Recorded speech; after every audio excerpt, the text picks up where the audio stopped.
The moments change your life forever, and you never see them coming. Sometimes it takes losing everything to find what you never knew you needed. In 1884, Jacob Whitmore rode into Copper Creek for supplies, planning to be gone by morning. He'd lived 15 years alone in the Montana mountains, trusting no one. But when he saw a young woman in a torn wedding dress searching through trash for food, everything changed.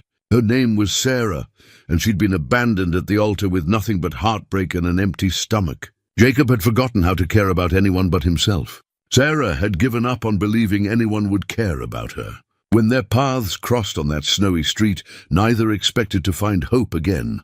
But could a hardened mountain man learn to open his heart to a woman who'd lost faith in love itself? Before we jump back in, tell us where you're tuning in from. And if this story touches you, make sure you're subscribed, because tomorrow I've saved something extra special for you. The winter wind cut through Copper Creek like a blade, carrying the scent of wood smoke and the promise of a harsh night ahead. Jacob Whitmore pulled his worn coat tighter as he guided his packhorse down Main Street, the animal's breath forming white clouds in the frigid air. 15 years had passed since he'd last called any place home, and these supply runs to civilization were the only reminders that a world beyond his mountain cabin still existed. His father's leather journal, wrapped carefully in oiled cloth and tucked inside his saddlebags, contained everything he needed to survive: weather patterns, animal behaviors, medicinal plants,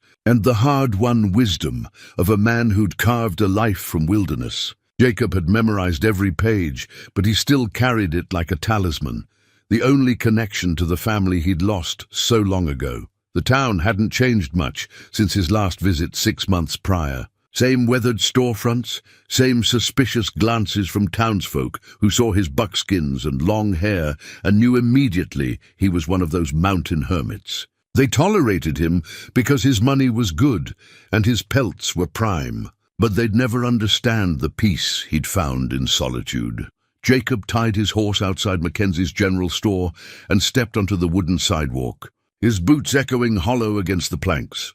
Through the frost-covered window, he could see old Mackenzie arranging goods behind the counter, probably calculating how much he could overcharge the mountain man who had few other options.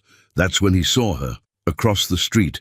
Behind the mercantile, a figure in white knelt in the snow beside a collection of wooden crates and barrels. At first glance, Jacob thought it might be someone's laundry that had blown free, but as his eyes adjusted to the dim afternoon light, he realized it was a woman in what looked like a wedding dress. Though the fabric was torn and stained with mud, she was searching through refuse with desperate fingers, her movements quick and furtive like a wounded animal afraid of being discovered. Her dark hair had escaped whatever arrangement it had once held, falling in tangles around her shoulders. Even from this distance, Jacob could see the sharp angles of her face, the hollow cheeks that spoke of too many meals missed, something twisted in his chest, an emotion he'd buried so deep he'd forgotten its name. Compassion, maybe, or recognition. He'd known hunger himself in those early days on the mountain when pride had nearly killed him and winter had shown no mercy. The woman found something, a crust of bread, perhaps, or a scrap of dried meat, and clutched it to her chest with both hands. For a moment, she closed her eyes, and Jacob saw her lips move in what might have been a prayer of gratitude. The sight hit him harder than any physical blow he'd ever taken. He'd planned to conduct his business quickly and be gone before nightfall. His cabin waited 40 miles north, stocked with enough provisions to last until spring. He had his books, his traps, his solitude. Everything a man needed to live quietly and die, forgotten. But something about the woman's desperate grace, the way she treated that scrap of refuse like a feast, made him hesitate. Jacob had spent 15 years avoiding complications, steering clear of other people's problems. He'd learned the hard way that caring about others led to loss, and loss led to the kind of pain that could break a man's spirit permanently. Still, he found himself walking across the muddy street. She looked up as his shadow fell across her, those dark eyes wide with alarm. She was younger than he'd first thought, maybe 25, but life had already etched lines of worry around her eyes. The wedding dress, once pristine white satin, was now a patchwork of stains and tears that told a story Jacob didn't want to imagine. "Mom," he said quietly, keeping his distance so as not to frighten her further. "Begging your pardon, but are you all right?" She scrambled to her feet, clutching the morsel of food protectively. "I'm fine," she said, though her voice shook with cold and something else. "Pride, maybe. Just looking for something I'd dropped." Jacob's weathered hands stayed relaxed at his sides, his voice gentle in the way he'd learned to speak to spooked horses. "Name's Jacob Whitmore. Don't mean any harm. Just wondered if you might be hungry." Her composure cracked then, just slightly. She looked down at the torn fabric of her dress, at her muddy hands, at the evidence of her desperation scattered around the refuse pile. When she met his eyes again, he saw something there that reminded him of his own reflection in mountain streams, the look of someone who'd lost everything that mattered. "Sarah," she whispered. "Sarah Mitchell. And yes, I suppose I am hungry." The admission seemed to cost her everything. She swayed slightly, and Jacob stepped forward instinctively, his hand reaching out to steady her. She didn't pull away, which told him more about her situation than words could have. "When did you last eat?" he asked. Sarah considered lying. He could see the impulse flash across her face, but exhaustion won over pride. "Yesterday morning. Maybe the day before. It gets hard to track." Jacob nodded toward the Golden Creek Inn, its yellow windows promising warmth and hot meals. "Would you allow me to buy you supper?" She stared at him as if he'd offered her the moon. Why? It was a fair question, and one Jacob couldn't answer fully without examining motivations he preferred to keep buried. "Because I remember what hungry feels like," he said simply. "And because no one should have to search for food in the cold." Sarah looked back at the refuse pile, then at the inn, then at Jacob's weathered face. He waited patiently while she wrestled with whatever pride she had left. "I can't pay you back," she said finally. "Didn't ask you to." She studied him for a long moment, taking in the worn but clean buckskins, the honest lines around his eyes, the patient way he stood without crowding her. Whatever she saw there seemed to reassure her. "All right," she said. "Thank you." As they walked toward the inn, Jacob caught glimpses of the woman beneath the desperate circumstances. She held herself with unconscious grace despite her torn dress, stepped carefully around puddles to avoid splashing mud on others, and nodded politely to the few townsfolk they passed, though most looked away quickly, uncomfortable with her obvious distress.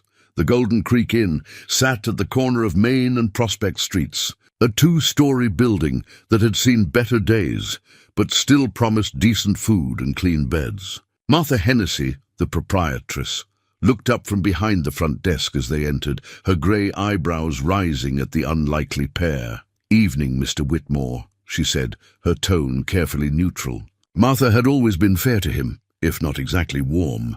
"Wasn't expecting to see you again so soon." "Evening, Martha. Wondering if you might have a table available for supper." Martha's eyes moved to Sarah, taking in the ruined wedding dress and hollow cheeks. Her expression softened immediately, a reminder that for all their small-town suspicions, most folks in Copper Creek had decent hearts. "Of course," she said. "Right this way."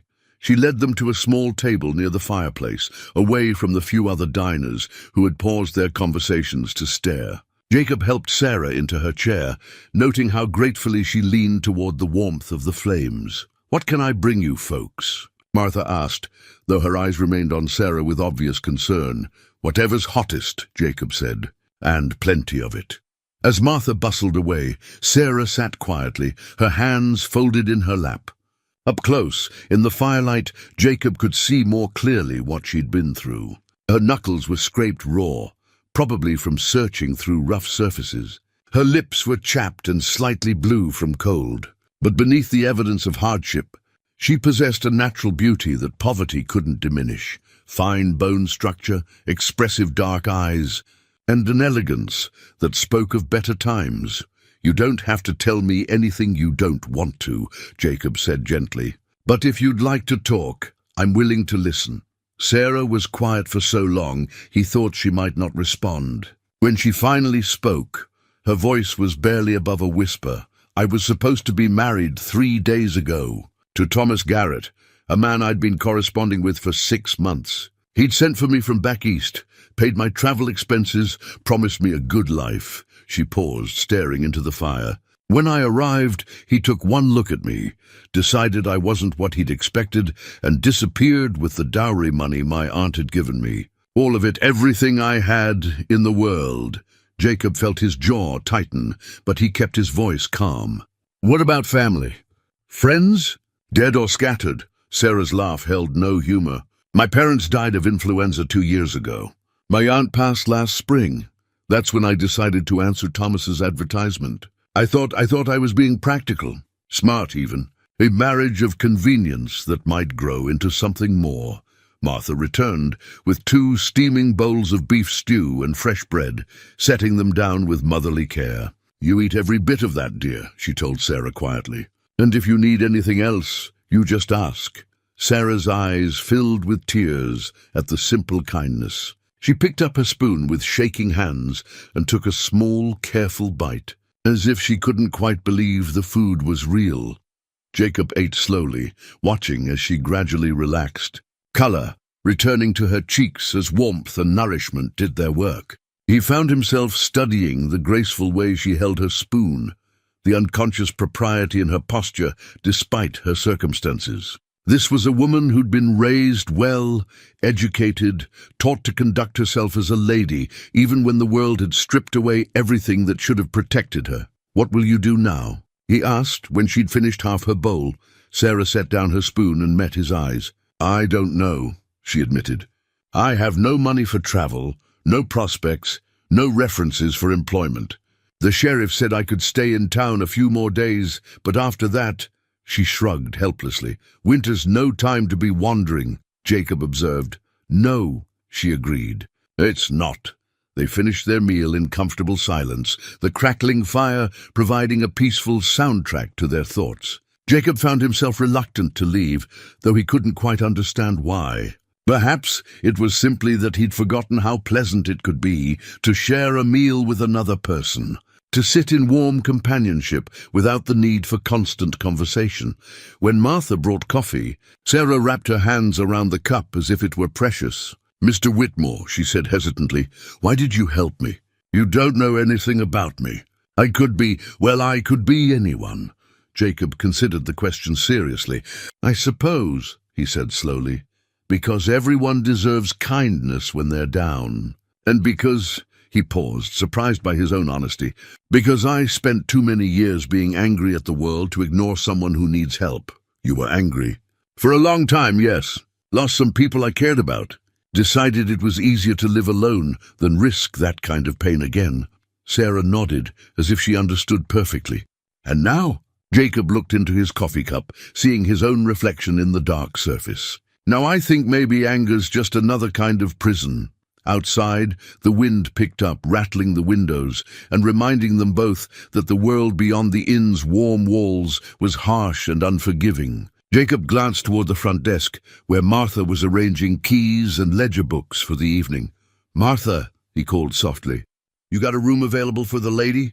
I do, Martha replied, but I'm afraid I'll settle the bill, Jacob said quickly. And meals for as long as she needs them. Sarah's eyes widened. Mr. Whitmore, I can't possibly accept such generosity. I have no way to repay you. Then don't think of it as debt, Jacob said. Think of it as one person helping another through a hard time. We all need that sometimes. Martha approached their table with a room key, her expression both pleased and concerned. Room 7, upstairs at the end of the hall. It's got a good view of the mountains, and the fireplace draws well. Sarah accepted the key with trembling fingers. Thank you, she whispered, both of you. I don't know what to say. Nothing needs saying, Jacob replied, standing as she rose from her chair. You get some rest.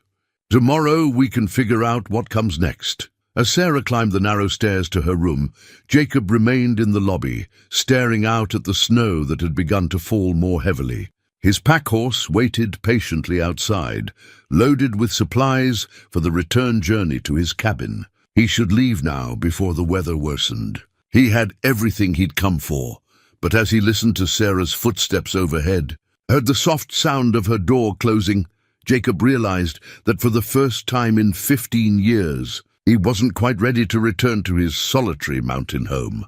Jacob woke before dawn in the small room he'd taken at the inn, his internal clock still tuned to mountain rhythms. Through the thin walls, he could hear the building settling in the cold, the distant sound of Martha stoking the kitchen fire downstairs. He'd intended to be on the trail by first light, but something had changed in the few hours since he'd watched Sarah climb those stairs. He dressed quietly and made his way to the dining room, where Martha was already setting out plates for breakfast. The older woman looked up with a knowing expression that made him slightly uncomfortable. "She's been awake for hours," Martha said without preamble. "Heard her moving around up there before the sun rose. Poor thing's probably not used to sleeping in a real bed anymore." Jacob poured himself coffee from the pot Martha kept ready and took a seat at the same table where he'd shared supper with Sarah. Through the window, he could see his packhorse standing patiently in the stable yard, breath steaming in the morning air. The animal seemed to be waiting, just as Jacob was, though for what, neither could say. Footsteps on the stairs announced Sarah's arrival. She'd managed to clean up considerably. Her dark hair was neatly braided, and she'd brushed most of the mud from her wedding dress. But the garment remained a sorry sight, the torn fabric and stains telling their story of abandonment and desperation. She moved carefully, as if afraid to impose on the space around her. "Good morning," she said quietly, her voice carrying the careful politeness of someone who understood she was living on borrowed kindness. "Morning," Jacob replied, gesturing to the chair across from him. "Martha's got biscuits and eggs coming." Sarah sat down, her hands folded in her lap. In the morning light, he could see she wore a simple gold band on her left hand, a wedding ring that had never been blessed by vows. The sight of it stirred something angry in Jacob's chest. "You still wearing that?" he asked, nodding toward the ring. Sarah's fingers moved instinctively to cover it. "I suppose I should take it off, but it was my mother's before I had it sized for the wedding. It's the only thing I have left of her."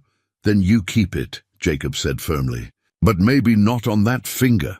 Understanding flickered in her eyes, and she slipped the ring from her left hand to her right. Such a small gesture, but Jacob could see it meant something to her, a step away from the identity of abandoned bride toward something new. Martha bustled over with plates of food, steam rising from scrambled eggs and fresh biscuits. "Eat up, both of you," she commanded in the tone of someone accustomed to being obeyed. "Storm's coming in, and it looks to be a hard one." Through the window, Jacob could see dark clouds gathering over the mountains, the kind of formation that meant serious weather. His experienced eye read the signs easily. They'd have snow by noon, heavy enough to make travel dangerous. "I should get on the trail," he said, though the words felt hollow even as he spoke them. "In this weather?" Martha shook her head. "Jacob Whitmore, I've known you for 5 years and you're many things, but you're not foolish." "You'll wait until this passes." Sarah looked between them, confusion evident on her face. "Is it really so dangerous?" "Mountain storms can turn deadly fast," Jacob explained. "Wind, snow, temperature drops that'll freeze a man solid in his saddle. I've seen it happen to folks who thought they knew better." The truth was, Jacob had weathered worse storms than the one brewing outside. His cabin was well stocked, and he knew every trail between Copper Creek and home. But as he watched Sarah carefully portion out her breakfast, making the food last as long as possible, he found reasons to delay his departure. "I'll stay another day," he decided aloud, surprising himself with the certainty in his voice. Relief flickered across Sarah's face so quickly he almost missed it. She'd been dreading the moment when her protector would leave. Though she was too proud to ask him to stay, after breakfast, Jacob found himself walking with Sarah through the town's modest business district. The morning was still clear, though the approaching storm made the air heavy with anticipation. Sarah moved beside him with unconscious grace, nodding politely to the few people they passed. though Jacob noticed how most folks' eyes lingered on her ruined wedding dress. They stopped in front of Pemberton's dry goods, where bolts of fabric and ready-made clothing filled the front window. Sarah stared at a simple blue dress displayed on a wooden form, her expression wistful. "That would suit you," Jacob observed. "It's beautiful," Sarah agreed. "But I can't. I mean, you've already done so much." Jacob pushed open the shop door without answering, the bell above jingling their arrival. Mrs. Pemberton, a round woman with kind eyes and greying hair, looked up from her account ledger. "Mr. Whitmore," she said warmly, "what brings you to town so early in the season?" "Morning, Helen. Need some things for the lady here." Mrs. Pemberton's gaze shifted to Sarah, taking in the bedraggled wedding dress with sympathy rather than judgment. "Oh, my dear, let's see what we can do for you." What followed was a gentle transformation that Jacob watched with growing fascination. Mrs. Pemberton measured and fitted, selected undergarments and a warm wool cloak, chose sturdy boots and thick stockings. Through it all, Sarah remained almost painfully polite, as if afraid that too much enthusiasm might cause the kindness to evaporate. "The blue dress," Jacob said quietly to Mrs. Pemberton, "and whatever else she needs." When Sarah emerged from the dressing room, Jacob felt something shift in his chest. The blue dress fit perfectly, bringing out the color in her eyes and lending her an air of dignity that the ruined wedding gown had stripped away. She looked like herself again, a woman of substance rather than a figure of pity. "Thank you," she said to Jacob, her voice thick with emotion. I feel human again." They spent the rest of the morning walking through town, Sarah growing more confident with each step in her proper clothing. Jacob found himself pointing out landmarks, sharing bits of local history he'd picked up over the years. It felt natural, this easy companionship, in a way that surprised him. At the barber shop, they encountered Sheriff Tom Bradley, a weathered man in his 50s who'd always treated Jacob fairly, despite his reputation as a hermit. Bradley tipped his hat to Sarah with courteous respect. "Miss Mitchell," he said, "good to see you looking better this morning." "Thank you. Sheriff, Mr. Whitmore has been very kind." Bradley's eyes moved between them, reading something in their interaction that made him nod approvingly. "Jacob's good people, even if he does prefer mountains to town folk." "You're in good hands." As they continued their walk, Sarah seemed to gain strength from each positive interaction. Jacob watched her transformation with something approaching wonder. The desperate woman he'd found searching through refuse was revealing herself to be someone entirely different, intelligent, graceful, resilient. They were returning to the inn when a commotion near the bank caught their attention. A well-dressed man in an expensive coat was arguing loudly with someone Jacob couldn't see, his voice carrying the authority of someone accustomed to getting his way. "I don't care what your excuses are," the man was saying. "I made you a fair offer, and I expect an answer." As they drew closer, Jacob could see the man was addressing a young widow named Clara, whose husband had died in a mining accident the previous summer. Clara held her infant son protectively, her face pale with distress. "Mr. Wheeler," she was saying, "I've told you before. I'm not interested in marriage. I'm still mourning my husband, Marcus Wheeler." Jacob recognized the name as belonging to one of the area's wealthier ranchers, stepped closer to Clara in a way that made her shrink back. "Mourning won't put food on your table or keep that baby warm. You need a man's protection."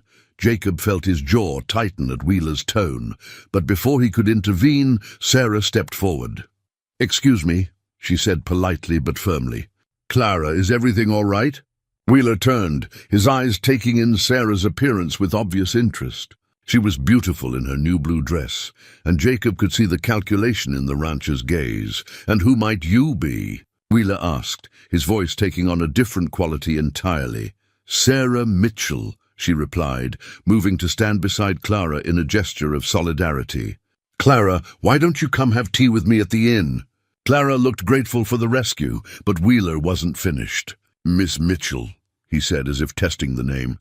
"I don't believe we've met. Are you new to Copper Creek?" "Recently arrived," Sarah answered carefully. Wheeler's smile didn't reach his eyes. "Then perhaps you'd allow me to show you around town. A beautiful woman shouldn't be left to wander alone." Jacob stepped forward then, his presence making Wheeler take a half step back. "The lady's with me," he said quietly. Wheeler's expression hardened as he took in Jacob's buckskins and long hair. "Ah, the mountain man. I should have known." His tone carried clear disdain. "Miss Mitchell, surely you can do better than wilderness trash." The insult hit its mark, but Jacob had heard worse from better men. It was Sarah's sharp intake of breath that concerned him. "Mr. Wheeler," she said, her voice carrying surprising steel, "I'll thank you not to speak of my friends in such terms. And Clara has made her feelings clear. Perhaps you should respect her wishes." Wheeler's face flushed with anger and embarrassment. "You'll find this is a small town, Miss Mitchell. People who choose the wrong friends often find themselves unwelcome." With that, he stalked away, leaving the three of them standing in awkward silence. Clara clutched her baby closer, tears of humiliation in her eyes. "Thank you," she whispered to Sarah. "I didn't know how to get away from him." "Has he been bothering you long?" Sarah asked gently. "Since my husband died. He says he wants to help, but—" Clara shuddered. "There's something in his eyes that frightens me." Jacob had heard enough about Wheeler over the years to know the man's reputation. Wealthy, influential, and accustomed to getting what he wanted regardless of others' feelings. The kind of man who saw women as possessions to be acquired. "If he bothers you again, you tell Sheriff Bradley," Jacob said. "Or send word to me at the inn." Clara nodded gratefully and hurried away with her child. Sarah watched her go, her expression troubled. "What kind of man threatens a widow with a baby?" she asked. "The kind who thinks money gives him the right to anything he wants," Jacob replied grimly. They walked back to the inn in thoughtful silence, but Jacob could sense something had changed. Sarah's encounter with Wheeler had awakened something in her, a protective instinct, perhaps, or simply the realization that she wasn't the only woman in difficult circumstances. That evening, as they shared another meal by the fireplace, Sarah seemed different, more settled somehow, more present. "I've been thinking," she said as Martha cleared their plates, "about what I might do. To support myself, I mean." Jacob waited for her to continue. "I could teach," she said. "Children, or perhaps young ladies. I had a good education back east and I've read extensively. The town might benefit from a proper school." "That's a fine idea," Jacob agreed, though something in him recoiled at the thought of her staying in Copper Creek permanently. Which was ridiculous. He'd known her less than 24 hours. Of course, I'd need to find somewhere to live. Somewhere I could afford. She paused, looking into the fire. "Martha mentioned there's a small cabin behind the church that's been empty since the last teacher moved on. It might suit my purposes." Jacob found himself imagining Sarah in her own small home, teaching the town's children, making a life for herself in Copper Creek. It was a good plan, a sensible plan. So why did the thought of leaving her here fill him with such unease? Outside, the first snowflakes began to fall, and Jacob realized that whatever was happening between him and Sarah Mitchell, it was far from over. The storm, brewing beyond the windows, was nothing compared to the one gathering in his own carefully ordered heart. The storm that had threatened all day finally arrived with vengeance, turning the world outside the Golden Creek Inn into a swirling white maze. Jacob stood at his window, watching the snow pile against the building and calculating how many days they might be trapped in town. His packhorse was safely sheltered in the stable, but the trail to his mountain cabin had become impassable. Across the hall, he could hear Sarah moving about her room, the soft sounds of someone trying to occupy herself in a small space. Earlier, she'd asked Martha if there was any mending work she could do to help earn her keep, and now the gentle rhythm of needle and thread provided a counterpoint to the wind's howling. Jacob had spent 15 years learning to read weather patterns, and this storm would last at least 3 days. The thought should have frustrated him. He valued his routines, his solitude, his carefully managed isolation. Instead, he found himself oddly content with the delay. A soft knock at his door interrupted his thoughts. "Mr. Whitmore?" Sarah's voice was barely audible above the storm. "I'm sorry to bother you, but Martha asked if you'd join us downstairs. She's concerned about the travelers stranded by the weather." Downstairs, Jacob found the inn's common room had become a refuge for half a dozen people caught by the sudden storm. A family of homesteaders huddled near the fireplace, their children wide-eyed at the adventure of being snowed in. Two traveling merchants played cards at a corner table.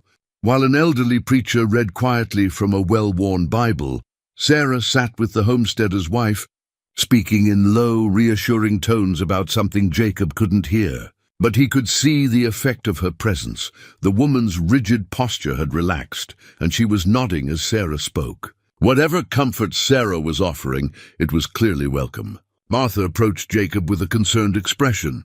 "I've got enough food for a few days, but if this keeps up much longer, we might have to start rationing. You know these mountains better than anyone. How long do you think this will last?" Jacob studied the way the snow was falling, the direction of the wind, the subtle signs that most people missed. 3 days, maybe 4. It's moving fast, but it's got plenty of bite left. Then we'll make do, Martha said, with characteristic determination. At least we've got good company.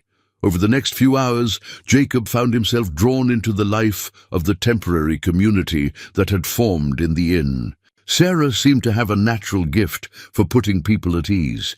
She entertained the homesteader children with stories, helped the elderly preacher when his arthritis made turning pages difficult, and even convinced the merchants to teach her their card game, You're Good with People. Jacob observed when they found themselves alone by the fire later that evening. Sarah looked up from the sock she was darning. "My mother always said that kindness costs nothing but means everything. I suppose I learned to pay attention to what others need. That's a rare quality. Is that why you left civilization behind?" she asked gently. "Because you got tired of people not paying attention?" The question caught Jacob off guard with its insight. "Partly," he admitted. "Mostly, I just got tired of caring about people who didn't care back." Sarah set down her needle and thread, giving him her full attention. "What happened?" Jacob had never told anyone the whole story. Not Martha, not Sheriff Bradley, not the few other mountain men he occasionally encountered. But something about Sarah's quiet presence made him want to share the burden he'd carried alone for so long. "Had a wife once," he said quietly, "and a daughter. Little thing, barely walking. We had a farm down in Colorado near Denver. Not much, but it was ours." Sarah waited patiently as Jacob gathered his thoughts. Cholera came through one summer. Took half the settlement, including, his voice caught, including both of them. I buried them in a spot overlooking the valley, with wild flowers all around. Prettiest place you ever saw. "I'm so sorry," Sarah said, and Jacob could hear the genuine sympathy in her voice. "After that, I couldn't stand being around people who kept living their lives like nothing had happened. The world kept turning. Folks kept laughing and planning and hoping. And all I could think was how pointless it all seemed." Jacob pulled his hunting knife from its sheath at his belt, turning the worn handle in his hands. His father had given it to him as a boy, and it had been his constant companion through every hardship since. So I took what I could carry and headed for the mountains. Figured I'd either learn to live alone or die trying. Turns out I was tougher than I thought. Sarah reached across the space between them and briefly touched his hand. "You survived because you were meant to, maybe not just for yourself." The contact was brief, barely a heartbeat, but it sent something warm through Jacob's chest that had nothing to do with the fire crackling nearby. "What about you?" he asked. "What made you brave enough to answer a stranger's marriage proposal and travel halfway across the country?" Sarah's smile was rueful, desperation mostly. "After my parents died, I tried to make it on my own back in Philadelphia. But work for women is hard to come by, especially work that pays enough to live on. I was teaching piano lessons to wealthy children for barely enough to pay for a tiny room in a boarding house." She picked up her needle again, her hands needing something to do while she talked. "When Thomas's letter arrived, it seemed like Providence. He wrote such beautiful things about Montana, about building a life together, about wanting a partner rather than just a wife. He promised to love and protect me, to give me a home where I could be useful and valued. But he was lying." "Not entirely," Sarah said thoughtfully. I think he meant it when he wrote those letters. But when faced with the reality of marriage to a stranger, he lost his nerve. Or maybe he just decided the money was more valuable than the wife. Jacob watched her fingers move skillfully with the needle and thread, mending a tear in one of Martha's table linens. Even this simple domestic task she performed with grace and attention to detail. "You know how to take care of things," he observed. "Mending, cooking, managing a household. Those are valuable skills out here.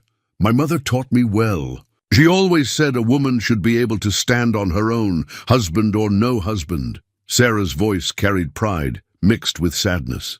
"I just never expected to have to prove it quite so dramatically." The storm continued to rage outside, but the warmth of the common room made their small world feel safe and separate from the chaos beyond the windows. Jacob found himself studying Sarah's face in the firelight, noting the determined set of her jaw, the intelligent spark in her dark eyes, the way she moved with unconscious elegance despite everything she'd been through. "Tell me about your mountain cabin," she said suddenly. "What's it like to live so far from everything?" Jacob leaned back in his chair, surprised by how much he wanted to share that part of his life with her. "Peaceful, mostly. I built it myself, in a valley about 40 miles north of here. Got a good water source, timber for fuel, plenty of game for food. In summer, the meadows are full of wildflowers, and you can see for miles in every direction. It sounds beautiful." It is. Sunrise hits the peaks just so, turns everything gold for a few minutes each morning. And the quiet, you never realize how much noise civilization makes until you live without it. Sarah was quiet for a moment, as if imagining such a life. "Don't you ever get lonely?" "Loneliness and being alone aren't the same thing," Jacob said. "I was lonelier in that farmhouse after my family died than I've ever been in the mountains, but surely you must miss having someone to share things with." The sunrise is the beauty of the place. Jacob considered this. Until a few days ago, he would have said no without hesitation. Now, watching Sarah's face as she listened to his descriptions, he found himself imagining what it might be like to show her those mountain meadows, to see his familiar world through her fresh eyes. "Maybe," he admitted. "But sharing means risking loss, and I'm not sure I'm strong enough to survive that again." Sarah set down her mending and looked directly at him. "Mr. Whitmore, Jacob, may I speak plainly?" He nodded. "I think you're stronger than you know. You've built a life from nothing, survived on your own for 15 years, and yet when you saw a stranger in need, you didn't hesitate to help. That's not the action of a man who's given up on caring." "Maybe I just had a moment of weakness," Sarah smiled. "Then I'm grateful for your weakness.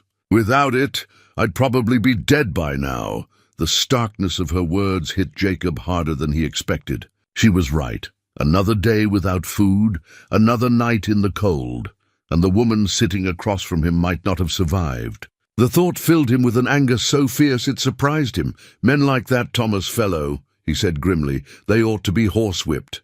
"Perhaps. But if he hadn't abandoned me, I never would have met you. And despite everything, I'm beginning to think that might be the most fortunate thing that's ever happened to me." Their eyes met across the small space between their chairs, and Jacob felt something pass between them, an understanding, perhaps, or simply the recognition of two souls who had found unexpected solace in each other's company. The moment was interrupted by one of the homesteader children, a little girl who approached Sarah shyly. "Miss Sarah," she whispered, "Mama says, could you tell us another story before bed?"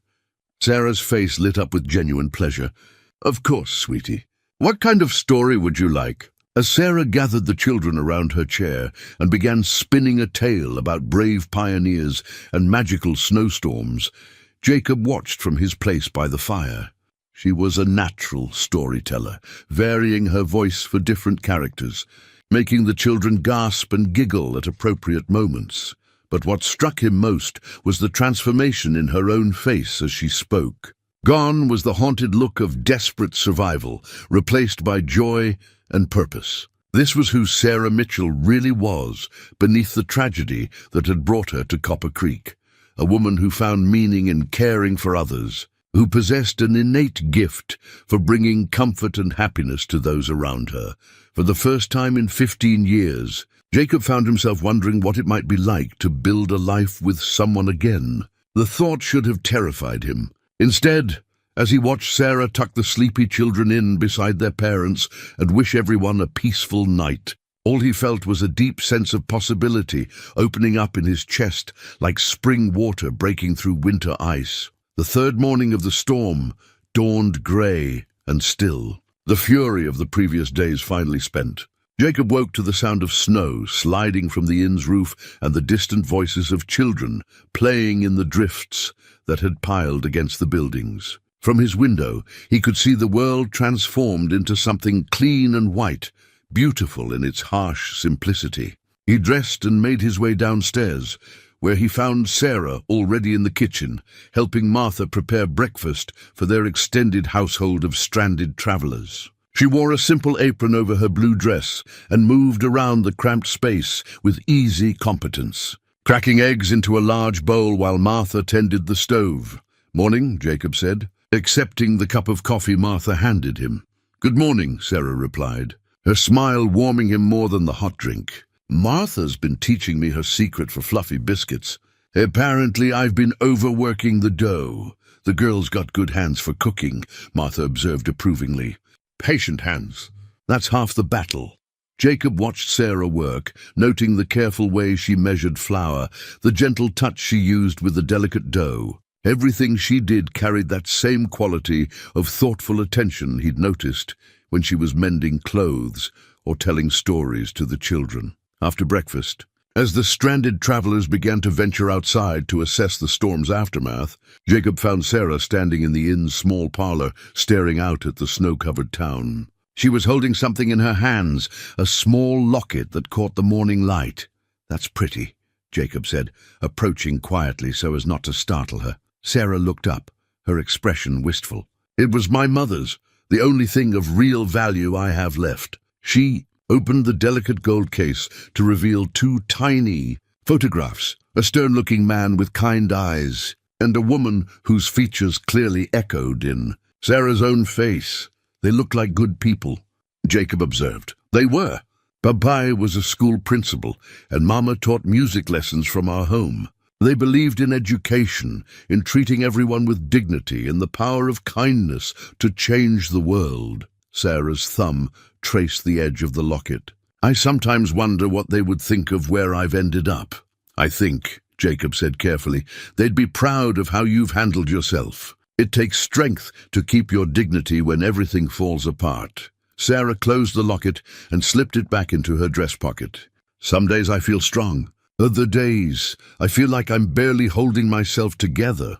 "That's what courage looks like," Jacob said. "Not the absence of fear, but moving forward despite it."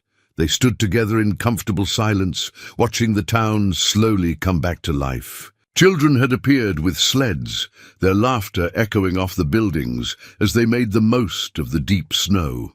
Shopkeepers were shoveling paths to their doors, and the sound of horses and wagons resumed as the main street became passable again. "The trail to your cabin will be clear soon," Sarah said, and Jacob heard something in her voice that might have been regret. "Probably by this afternoon," he agreed, though the prospect of leaving now filled him with unexpected reluctance. "You must be eager to get back to your mountain, and to your peaceful life." Jacob studied her profile, the way the morning light brought out the subtle gold in her dark hair. "I thought I would be," he admitted, "but I find myself in no particular hurry." Sarah turned to look at him directly. "Why?" It was a simple question that demanded an honest answer. Jacob had been asking himself the same thing for 3 days, ever since he'd first decided to help a desperate woman searching for food in the snow. "Because," he said slowly, "for the first time in 15 years, I'm not thinking about the past or worrying about the future. I'm just here, present, and that's something I'd forgotten how to be." Understanding flickered in Sarah's eyes. "I know exactly what you mean. These past few days, taking care of the children, helping Martha, talking with you, it's the first time since my parents died that I've felt useful, like I have something to offer the world." "You have a great deal to offer," Jacob said with conviction. "Anyone who spends 5 minutes with you can see that." A blush colored Sarah's cheeks, and she looked away. You're very kind to say so. I'm not being kind. I'm being truthful. Before Sarah could respond, Martha appeared in the doorway. Jacob, there's someone here to see you. That Wheeler fellow. Jacob felt his jaw tighten at the name. Through the front window, he could see Marcus Wheeler standing beside an expensive sleigh, his breath forming white clouds as he spoke to his driver. The man was dressed in a fine wool coat and fur hat, every inch the prosperous rancher. What does he want? Jacob asked. Didn't say, but he's been asking questions about Miss Sarah around town. Wanted to know how long she was planning to stay, where she came from, things like that. Sarah's face paled. Why would he be asking about me? Jacob's protective instincts flared immediately. I'll find out. He stepped outside into the crisp morning air, his boots crunching through the snow as he approached Wheeler.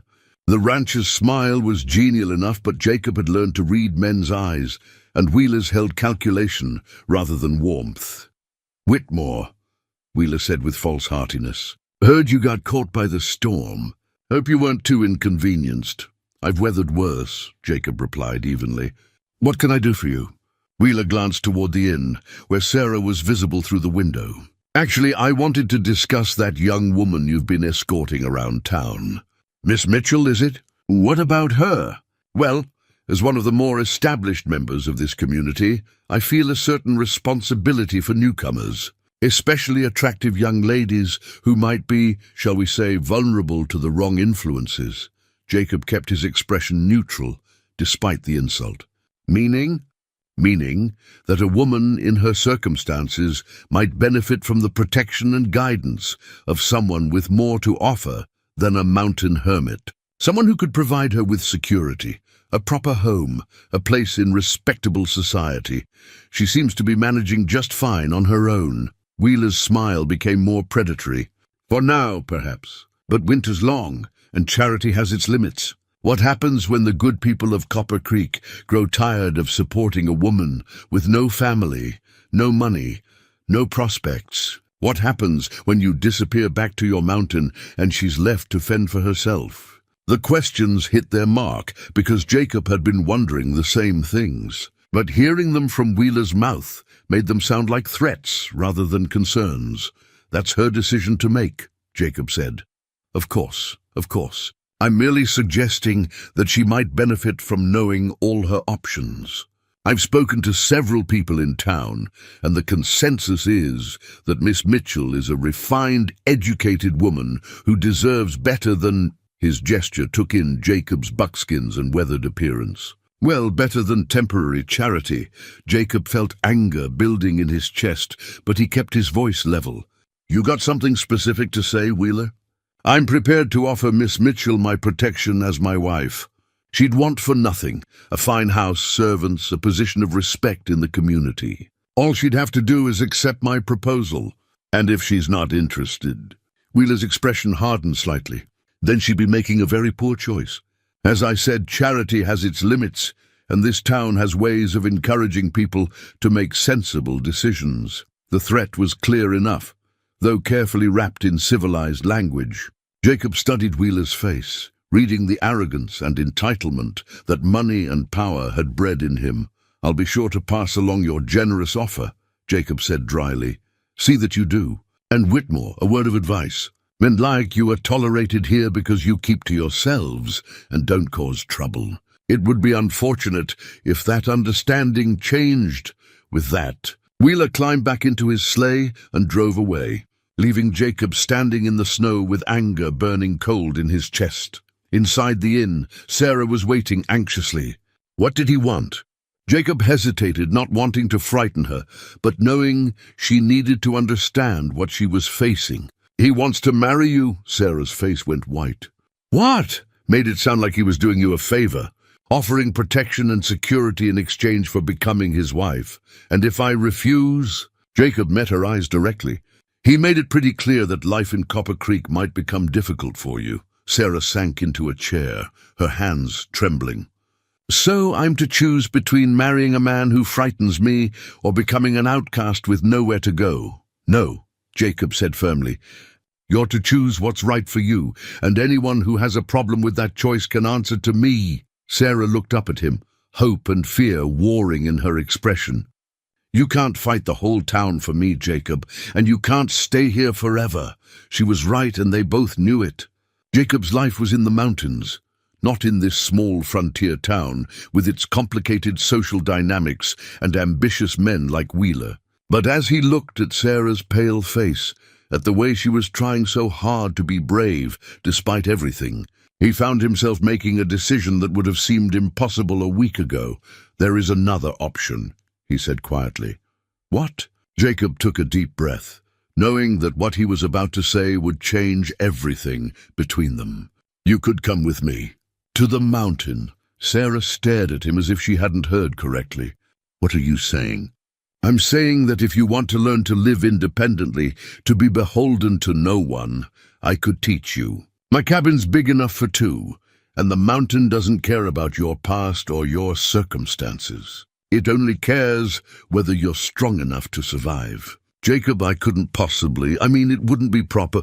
"Proper's what got you into this mess," Jacob pointed out. "Following the rules, trusting in promises, believing that other people would take care of you. Maybe it's time to stop worrying about proper and start thinking about possible." Sarah was quiet for a long moment, and Jacob could almost see her mind working through the implications of what he was suggesting. "You barely know me," she said finally. "What if I can't handle mountain life? What if I'm more burden than help? What if you're stronger than you think?" Jacob countered. "What if all you need is someone to believe in you long enough for you to believe in yourself?" Sarah's eyes filled with tears, but she blinked them back. "And what do you get out of this arrangement?" Jacob considered the question seriously. Company, purpose, a reason to care about something beyond just surviving another day. That's all. Jacob met her gaze steadily. "For now, that's enough."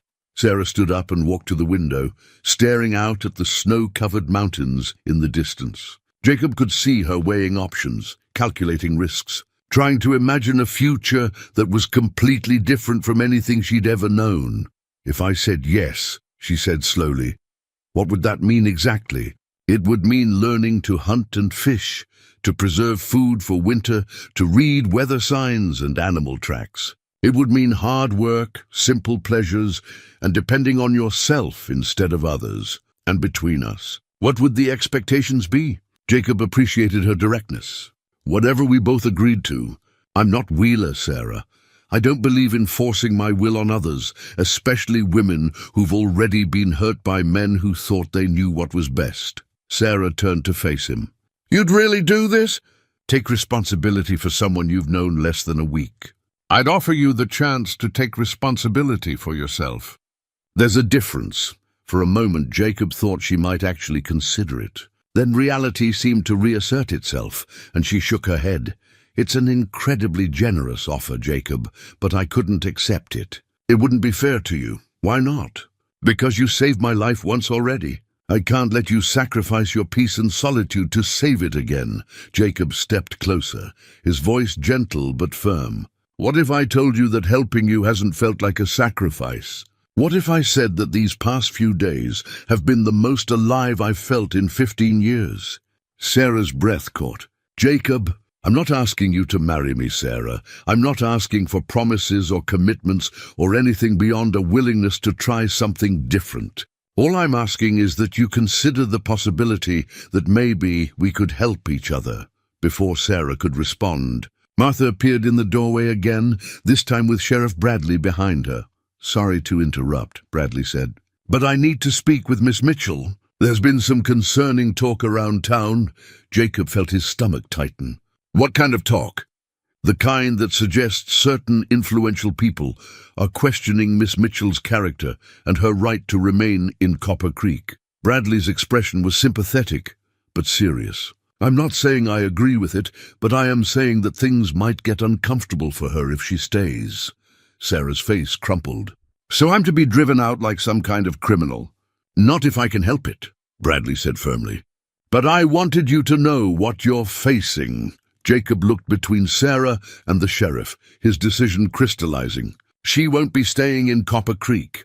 Both Sarah and Bradley looked at him in surprise. "She'll be coming with me," Jacob continued. "If she wants to." Sarah stared at him, and Jacob could see her weighing her limited options. Stay and face Wheeler's pressure and the town's judgment, or take a leap of faith with a man who offered her something no one else had, the chance to determine her own fate. "I need time to think," she said finally. "Of course," Jacob said, "but not too much time. The trail conditions won't hold forever." As Sheriff Bradley left and Martha discreetly withdrew, Jacob and Sarah found themselves alone again. The weight of the decision hung between them, heavy with possibility and uncertainty. "Tell me honestly," Sarah said quietly. "If I come with you, what are the chances that I'll survive the winter?" Jacob considered the question seriously. "If you're willing to learn and work hard?" "Good. Mountain life isn't easy, but it's not impossible. People have been doing it for generations, and the chances that we'll both regret this decision—" "I don't know," Jacob admitted, "but I know I'll regret not asking. And I think you might regret not trying." Sarah nodded slowly. "Then give me until tonight to decide." "Fair enough." As Jacob left her to her thoughts and went to check on his horse and supplies, he found himself hoping for an answer he hadn't expected to want. The prospect of returning to his mountain cabin alone, after these few days of companionship and purpose, felt more daunting than the idea of sharing his carefully ordered life with someone else. For the first time since he'd lost his family, Jacob Whitmore was allowing himself to hope for a future that included another person. It was terrifying and exhilarating and completely unlike anything he'd imagined when he'd ridden into Copper Creek seeking nothing more than winter supplies. Whether Sarah would choose to share that future remained to be seen. But either way, Jacob knew that something fundamental had shifted in him. He was no longer content to simply survive. He wanted to live again. Sarah stood at her window that evening, watching shadows lengthen across the snow-covered town as she wrestled with the most important decision of her life. Below in the street, normal life had resumed. People walking to evening services at the church, children being called in for supper. The warm glow of lanterns beginning to appear in windows. It looked peaceful, civilized, safe. Everything she thought she'd wanted when she'd answered Thomas Garrett's marriage proposal. But she'd learned that safety could be an illusion, and civilization could turn cruel when powerful men decided a woman didn't belong. A soft knock at her door interrupted her thoughts. "Come in," she called, expecting Martha with evening tea. Instead, Jacob entered, carrying a leather portfolio she hadn't seen before. "Sorry to disturb you. Thought you might like to see something that could help with your decision." He handed her the portfolio, and Sarah opened it to find an official-looking document with neat handwriting and an official seal. "What is this?" "Deed to my property," Jacob said simply. 40 acres in Paradise Valley, including the cabin, outbuildings, and mineral rights. Bought it legal from the territorial government 10 years ago. Sarah studied the document, noting Jacob's full name written in formal script, Jacob Thomas Whitmore. Somehow seeing his middle name, the same as her faithless fiancé, made him seem more real, more human.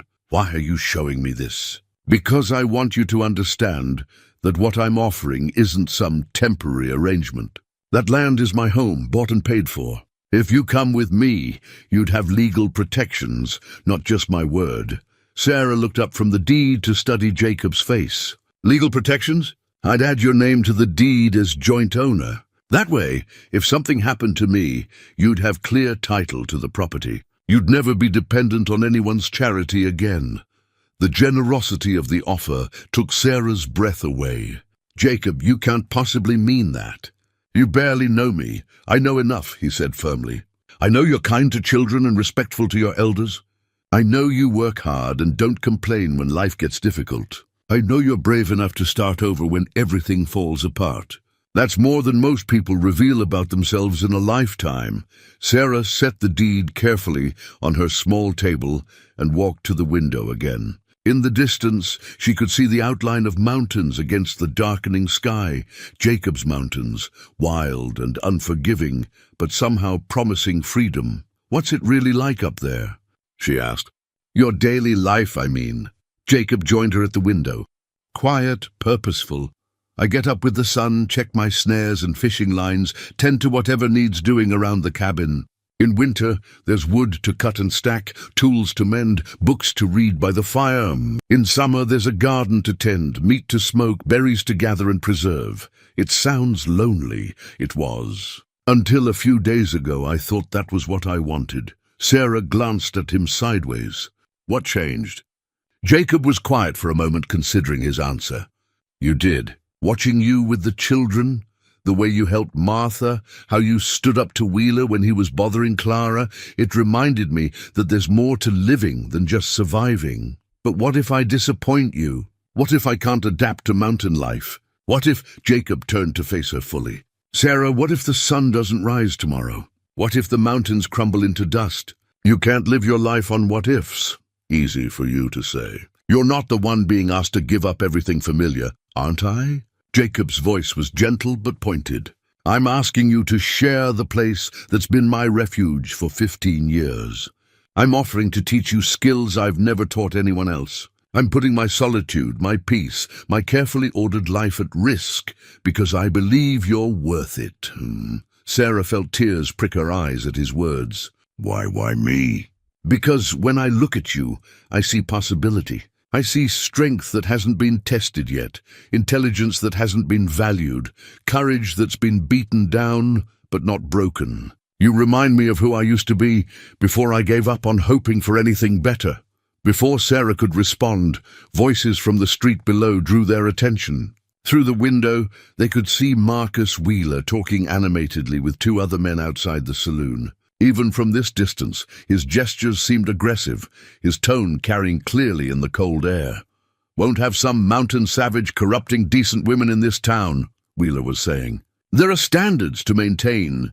One of his companions, a man Sarah recognized as the banker, nodded agreement.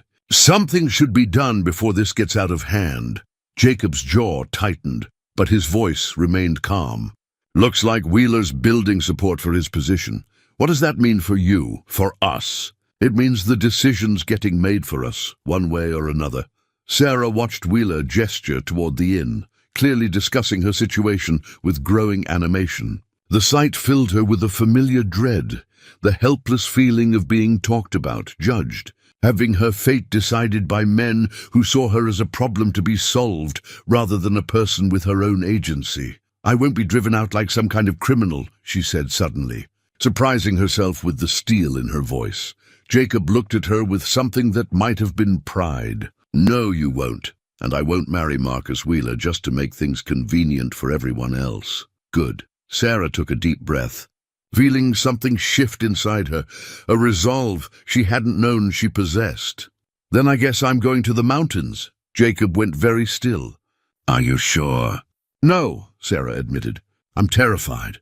But I'm more terrified of staying here and becoming the kind of woman who lets other people decide her life for her. It won't be easy. Nothing worthwhile ever is. Jacob extended his hand to her, and Sarah took it without hesitation. His grip was warm and steady, calloused from years of hard work, but gentle in its strength. Partners, he asked. Partners, Sarah agreed. The next morning dawned clear and cold, perfect for mountain travel. Sarah packed her few belongings in a canvas bag Jacob had provided, marveling at how little she actually owned. The blue dress, some undergarments, her mother's locket, and the wedding ring she now wore on her right hand. Everything she had left of her former life fit easily in one small bag. Martha helped her prepare for the journey, providing warm wool stockings and a thick coat that had belonged to her late husband. It'll be too big, Martha said, helping Sarah into the garment, but it'll keep you warm. That's what matters. Thank you for everything, Sarah said, embracing the older woman. You saved my life as much as Jacob did. Nonsense. You saved yourself by having the courage to accept help when it was offered. That's harder than most people realize. Downstairs, Jacob was loading supplies onto his pack horse, extra blankets, additional food stores, and various items Sarah didn't recognize, but assumed were necessary for mountain living. He moved with efficient purpose, every motion economical and practiced. Sheriff Bradley appeared as they were making final preparations. Heard you two were heading out, he said. Probably for the best, given the mood in town. Things that bad? Jacob asked. Getting there. Wheeler's been talking to anyone who'll listen about protecting the town's moral standards. Some folks are buying it. Sarah felt a flash of anger at the injustice. What about Clara? Is she safe? Bradley nodded. Clara's got family in Denver, leaving on this morning's stage with her baby. Wheeler's interest will have to find a new target. Good for her, Sarah said with genuine relief. As they prepared to leave, a small crowd gathered to watch their departure. Most faces were neutral, but Sarah could see disapproval in some expressions, curiosity in others. A few people, including Martha and the Homesteader family from the inn, offered genuine well wishes. Jacob helped Sarah mount the gentle mare he'd purchased for her journey, his hands steady and reassuring as he checked the stirrups and reins. "Remember what I taught you yesterday," he said quietly. "Sit deep, keep your hands soft, let her do most of the work." "I remember." As they rode out of Copper Creek, Sarah turned for one last look at the town that had offered her both salvation and judgment. The mountains ahead looked impossibly vast and wild, but they also looked free. No Marcus Wheelers, no social expectations, no one to judge her choices except herself. "Scared?" Jacob asked as they reached the edge of town. "Terrified," Sarah admitted, "but also excited." "Is that strange?" "No," Jacob said with a smile. "That sounds about right." The trail to Jacob's mountain cabin wound upward through pine forests and across frozen meadows, the silence broken only by the creak of leather and the soft sound of hooves in snow. Sarah found herself relaxing into the rhythm of travel, her initial nervousness giving way to wonder at the pristine beauty surrounding them. "It's magnificent," she breathed, gazing up at peaks that seemed to touch the sky. "Wait until you see the valley," Jacob said. "It's something special." As they climbed higher, Jacob pointed out landmarks and shared knowledge that would be essential for mountain survival. How to read animal tracks in snow, which plants were edible, how to predict weather changes by watching cloud formations. Sarah listened intently, understanding that her life might depend on remembering these lessons. "The key to mountain living," Jacob explained as they paused to rest the horses, "is preparation. You think ahead, plan for problems before they happen, and never take unnecessary risks. The mountains don't forgive mistakes." "Sounds like good advice for life in general," Sarah observed. "It is. Too bad it took me so long to learn it." By afternoon, they reached a ridge that overlooked Jacob's Valley. Sarah gasped at the sight. A perfect bowl of snow-covered meadows surrounded by towering peaks, with a small cabin nestled among pine trees near a frozen stream. Smoke rose from the chimney, and Sarah realized Jacob must have arranged for someone to maintain the fire while he was gone. "Welcome home," Jacob said simply. Sarah stared at the scene below, overwhelmed by its beauty and the reality of what she'd chosen. This would be her life now, this wild, isolated place where she'd have to learn entirely new ways of being. "Jacob," she said quietly, "I want you to know that whatever happens, I'm grateful. For the rescue, for the choice, for believing I was worth saving." "You are worth saving," he replied. "Now let's get down there before we lose the light. You've got a lot to learn, and winter's the best teacher there is." As they began their descent into Paradise Valley, Sarah felt something she hadn't experienced since her parents died, a sense of coming home to a place where she belonged. It might be frightening and uncertain, but it was hers to make of what she could. For the first time in months, Sarah Mitchell was truly free. The cabin was larger than Sarah had expected, built from solid pine logs and chinked with careful precision.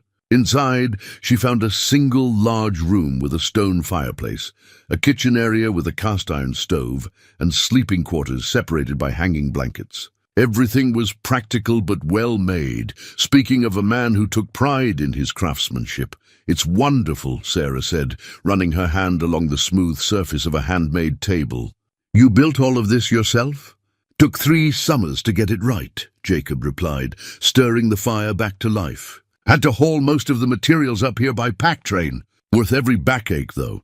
Over the next few days, Sarah began to understand the rhythm of mountain life. Jacob woke before dawn to check his trap lines and tend to the animals. 2 horses, a milk cow, and a small flock of chickens that somehow managed to thrive despite the harsh conditions. Sarah learned to milk the cow, gather eggs, and help with the endless task of keeping the fire burning. "Fire is life up here," Jacob explained, as he showed her how to bank the coals properly. "Let it die, and you might not live to regret it." Sarah proved to be a quick learner, approaching each new skill with the same methodical attention she'd once applied to piano lessons and literature studies. Jacob found himself impressed by her adaptability and her willingness to tackle tasks that would have daunted many people. "You're a natural," he observed one morning as she expertly prepared cornbread for breakfast. "Most folks take months to get comfortable with wood stove cooking." "I had a good teacher," Sarah replied. But Jacob could see the quiet pride in her accomplishment. In the evenings, they sat by the fire reading. Jacob had an impressive collection of books for a mountain hermit, everything from practical manuals to poetry collections. Sarah was delighted to discover volumes she hadn't seen in years, and their discussions ranged from literature to philosophy to the practical realities of frontier life. "I never expected to find Emerson in a mountain cabin," Sarah laughed one night, holding up a well-worn copy of Self-Reliance. "Man's got to feed his mind as well as his body," Jacob replied. "Besides, Emerson understood something about independence that most folks miss. It's not about rejecting everything, it's about choosing what's worthy of your commitment." As the days passed, Sarah began working on a project that had been growing in her mind since their first night in the cabin. Using fabric scraps she'd found in Jacob's supply chest and skills her mother had taught her, she was creating a quilt, not the kind of elaborate showpiece wealthy ladies made for display, but a practical, warm covering designed for mountain winters. The work soothed her in ways she hadn't expected. Each carefully placed stitch represented stability, permanence, a future worth planning for. The pattern she'd chosen was simple but elegant, interlocking rings that seemed to expand infinitely across the fabric. "That's coming along nicely," Jacob commented one evening, watching her work by lamplight. "It's therapeutic," Sarah admitted. "Something about the repetition, the way each piece connects to the next. It makes me feel like I'm building something that will last." Jacob nodded, understanding. "That's how I felt when I was building this cabin. Every log fitted into place, every joint crafted to hold against wind and weather, creating something permanent in a world that changes so fast." Their conversation was interrupted by an unusual sound from outside, the whinny of horses that didn't belong to them. Jacob immediately went to the window, his hand moving instinctively to the rifle hanging above the fireplace. "Someone's coming up the trail," he said quietly.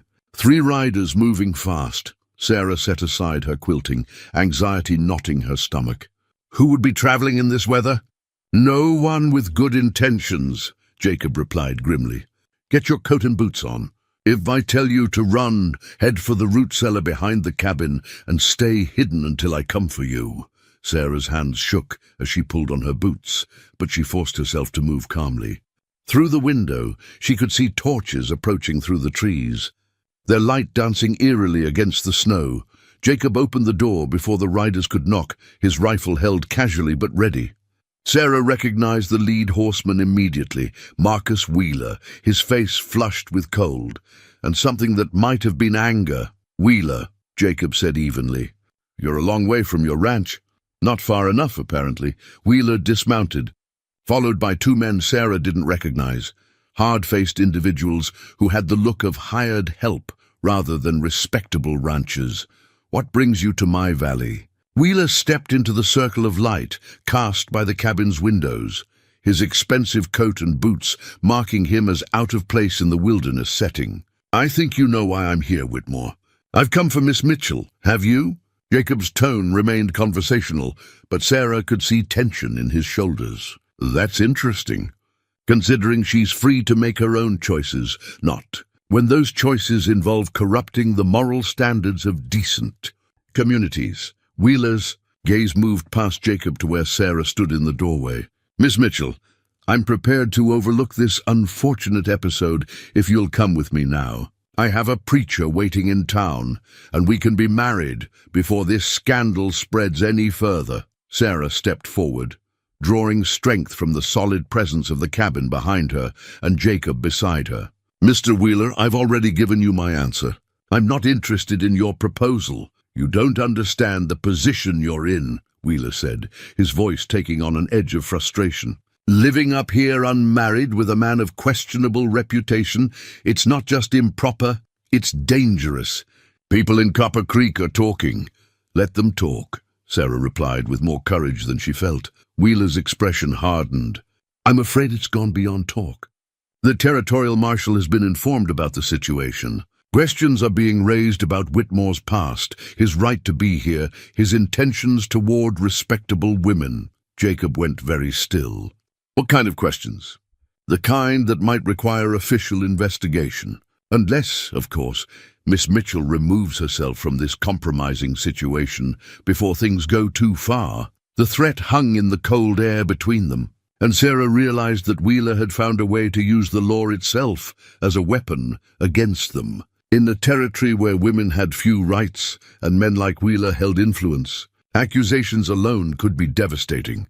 "You're threatening to have Jacob arrested on false charges," she said, her voice shaking with anger rather than fear. "I'm offering to prevent a regrettable situation from escalating," Wheeler corrected smoothly. "All it requires is your cooperation." Sarah looked at Jacob, seeing the tension in his face as he calculated their options. She knew he was thinking about running. It would be easy enough to disappear into the mountains, start over somewhere else. But running would mean giving up everything he'd built here, everything they'd begun to build together. "No," she said suddenly, surprising everyone, including herself. "I beg your pardon?" Wheeler's eyebrows rose. "I said no. I won't be threatened or manipulated into marrying you. I won't let you destroy Jacob's life with lies. And I won't reward your bullying by giving you what you want." Wheeler's face flushed with anger. "You're making a serious mistake, Miss Mitchell. I have influence in this territory. I can make life very difficult for both of you. Then I guess we'll have to be stronger than your influence," Sarah replied, moving to stand closer to Jacob. Jacob placed a protective hand on her shoulder, his presence steady and reassuring. "You heard the lady, Wheeler. Time for you and your friends to leave." For a moment, Wheeler looked as if he might argue further. Then his gaze moved to the rifle in Jacob's hands and the determined expression on Sarah's face, and he seemed to realize that threats alone wouldn't accomplish his goals. "This isn't over," he said, remounting his horse. "You're making enemies you can't afford. Both of you." As the riders disappeared back down the mountain trail, Jacob and Sarah stood in the doorway watching their torches fade into the darkness. "Are you sure about this?" Jacob asked quietly. He wasn't bluffing about making trouble. Life could get complicated. Sarah turned to look at him, seeing the man who had rescued her not just from starvation, but from a life of dependence and fear. In the lamplight, his weathered face showed concern for her welfare rather than his own, just as it had from the moment they met. "I'm sure," she said firmly. "Whatever comes, we'll face it together." Jacob nodded, his expression resolving into something that looked like determination mixed with anticipation. "Then we'd better prepare for whatever Wheeler has planned. Because a man like that doesn't give up easily." As they secured the cabin for the night, Sarah found herself thinking about the quilt she'd been working on, those interlocking rings that grew stronger when joined together. Perhaps that was what she and Jacob were building here in this mountain valley. Not just individual survival, but something larger and more resilient than either of them could create alone. Outside, the wind picked up, whistling through the pines with a sound like distant voices. But inside the cabin, warmed by fire and sustained by a connection neither of them had expected to find, Sarah felt safer than she had in years. Whatever Marcus Wheeler brought against them, they would meet it as partners. And that, she was beginning to understand, made all the difference in the world. 3 days after Wheeler's visit, Sarah was hanging laundry on the line behind the cabin when she heard horses approaching again. This time, however, the riders announced themselves with a shout before coming into view. "Hello, the cabin! Sheriff Bradley coming up." Jacob emerged from the woodshed, his expression wary but not hostile. Sheriff Bradley rode up the trail alone, but his posture suggested official business rather than a friendly visit. "Tom," Jacob greeted him. "What brings you all the way up here?" Bradley dismounted, his face grave. "I wish it was a social call, Jacob, but I'm afraid it's not." He reached into his coat and withdrew a folded paper. "Got a warrant here I need to serve." Sarah felt her heart sink as she approached the two men. "A warrant for what?" "For Jacob's arrest," Bradley said reluctantly. "Charges of kidnapping and corrupting the morals of a minor. That's ridiculous." Sarah exploded. "I'm 25 years old, and I came here of my own free will." Bradley held up a hand. "Miss Mitchell, I know how this looks, and I'm not saying I believe the charges. But they've been properly filed, and I have to follow the law." Jacob's face had gone carefully neutral, the expression of a man who'd faced trouble before. "Who filed them?" "Marcus Wheeler. Claims you abducted Miss Mitchell against her will and are holding her here for immoral purposes." Sarah felt rage building in her chest. "Sheriff Bradley, you know that's not true. You were there when we decided to leave Copper Creek together." "I know what I saw," Bradley agreed. "But Wheeler's got witnesses who say different. Claims you were coerced, threatened into leaving with Jacob."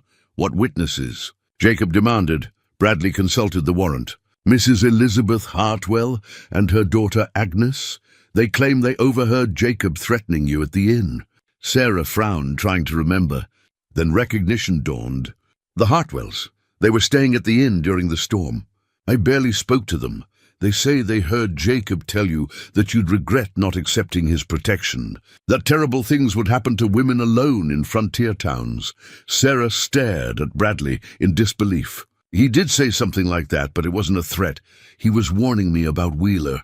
He was trying to help me understand my options." "I believe you," Bradley said gently. "But the territorial judge doesn't know you like I do. And Wheeler's got influence." Jacob was studying the warrant with the focused attention of someone reading his own death sentence. "What else does it say?" "There's more," Bradley admitted reluctantly. "Wheeler's been doing some research into your background. Claims you're not who you say you are." Sarah looked between the two men, sensing undercurrents she didn't understand. "What does that mean?" Bradley met Jacob's eyes directly. "Means someone's been talking to folks down in Colorado about a man named Jake Thornton who robbed a bank in Denver 15 years ago." The world seemed to tilt around Sarah. She looked at Jacob, really looked at him, and saw something in his expression that confirmed her worst fear. Not denial or outrage at false accusations, but the weary resignation of a man whose past had finally caught up with him. "Jacob," she whispered. Jacob was quiet for a long moment, then slowly nodded. "Jake Thornton was the name I used back then. Before I became Jacob Whitmore, before I learned better." Sarah felt as if the ground was shifting beneath her feet. Everything she thought she knew about Jacob, about their situation, about her own judgment, suddenly seemed questionable. "You robbed a bank?" she asked, her voice barely audible. "Tried to. Made a mess of it, truth be told. Got away with about $50 and a guilty conscience that's haunted me for 15 years. Bradley stepped closer, his hand moving to his gun belt. "Jacob, you know I have to take you in." "I know," Jacob said quietly. Then to Sarah, "There's more you should know. The reason I went up to the mountains wasn't just grief over losing my family. I was running from what I'd done, from who I'd been." Sarah stared at him, trying to reconcile the gentle, honorable man she'd come to care for with the image of a bank robber fleeing justice. "Why?" she asked. "Why did you do it?" Jacob's expression was filled with pain and old regret. "After my wife and daughter died, I lost everything. The farm, the livestock, everything we'd built together. Creditors took it all to pay debts I couldn't handle alone. I was angry, desperate, half crazy with grief. Thought I deserved to take back what life had stolen from me. But you didn't go through with it?" "Oh, I went through with it," Jacob said bitterly. "Walked into that bank with a gun and a heart full of rage. Demanded money that wasn't mine. But when I saw the teller, a young woman about my wife's age, scared half to death, I realized what I'd become, what I was doing to someone else's life." Sarah's mind reeled as she tried to process this revelation. The man who had rescued her, protected her, offered her a home and partnership was a wanted criminal. Everything between them had been built on deception. "So you ran," she said. "I ran. Took the little money I'd gotten and headed for the mountains. Changed my name, tried to become someone better than the man who'd robbed that bank. And did you?" Sarah asked, though she wasn't sure she wanted to know the answer. "Become someone better?" Jacob met her eyes directly. "I thought so. Until a few minutes ago, I believed I had." Sheriff Bradley stepped forward with handcuffs, his expression sympathetic but determined. "Jacob, I'm sorry about this. You know I've got to take you back." "I know. Tom, just give me a minute with Sarah." Bradley nodded and moved a discreet distance away. Though he kept his hand near his weapon, Jacob turned to Sarah, and she could see the pain in his eyes. "I should have told you from the beginning about my past, about who I really was. You deserved to know what you were getting into." Sarah felt tears threatening, but she forced them back. "Why didn't you?" "Because I was a coward. Because I was afraid that if you knew the truth, you'd see me the way I saw myself, as someone who didn't deserve a second chance. And now," Jacob's smile was heartbreaking in its sadness, "now I realize I was right to be afraid. You trusted me, Sarah. You put your life in my hands, and I betrayed that trust by not being honest about who I was." Sarah looked around at the cabin, at the life they'd been building together, at the future that seemed to be crumbling around them. "What happens now? Now I go back to face what I should have faced 15 years ago." Jacob's voice caught. "You deserve better than being tied to a wanted criminal. Wheeler's offer still stands, and there might be others. Good men who can give you the life you deserve." "Don't," Sarah said sharply. "Don't you dare tell me what I deserve or what choices I should make. I've had enough of men doing that to last a lifetime." Jacob looked surprised by the steel in her voice. "You lied to me," Sarah continued, her voice shaking with emotion, "about something fundamental, something that could affect both our lives. That was wrong, and I'm angry about it. But I'm angrier about something else." "What?"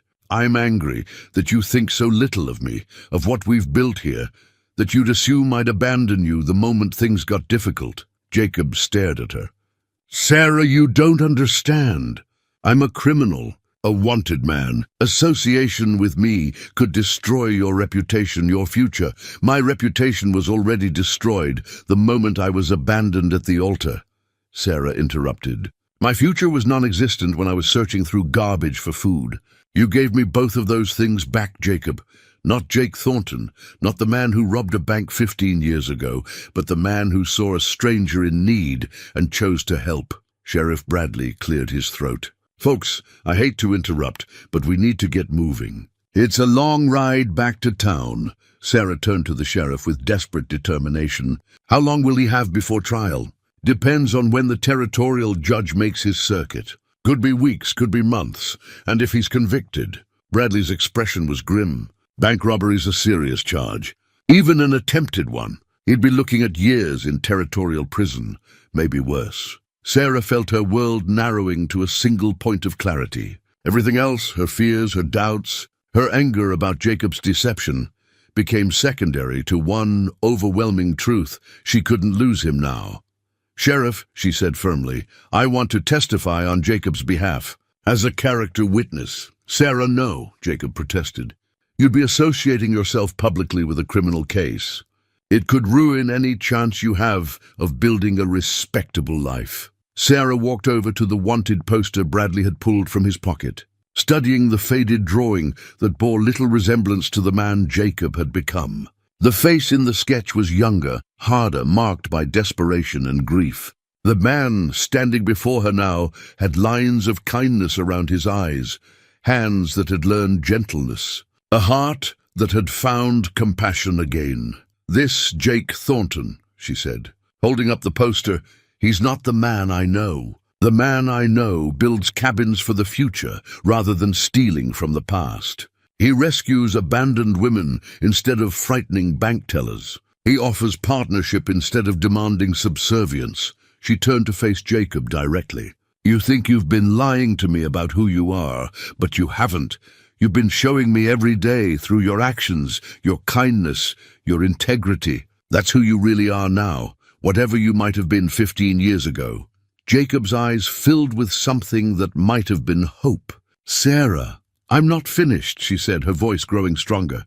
"You asked me to trust you with my life, and I did. Now I'm asking you to trust me with yours. Don't give up on us, on what we've built, on what we could still build together."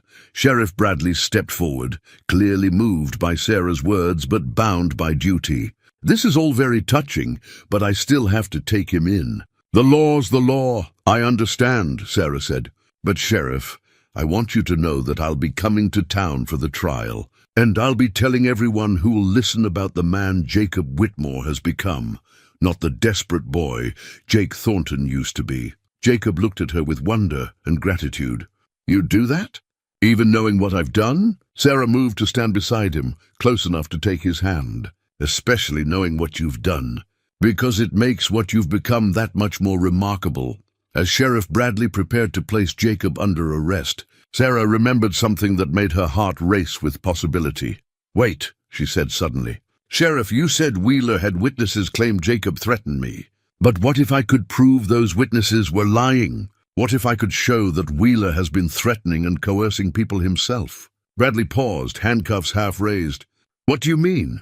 Sarah's mind was working rapidly, putting together pieces of information she'd gathered over the past weeks.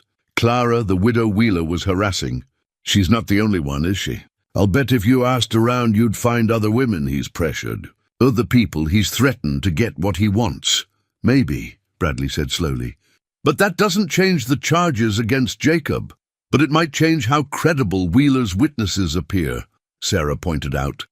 "If I can show that Wheeler has a pattern of threatening people to get what he wants, then his sudden concern for my welfare starts to look less noble and more self-serving." Jacob squeezed her hand. "Sarah, you're talking about taking on a powerful man with influential friends.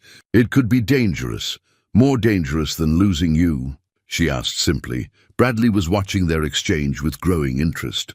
"Miss Mitchell, if you really believe you can prove Wheeler's been intimidating witnesses, I'd be obliged to investigate.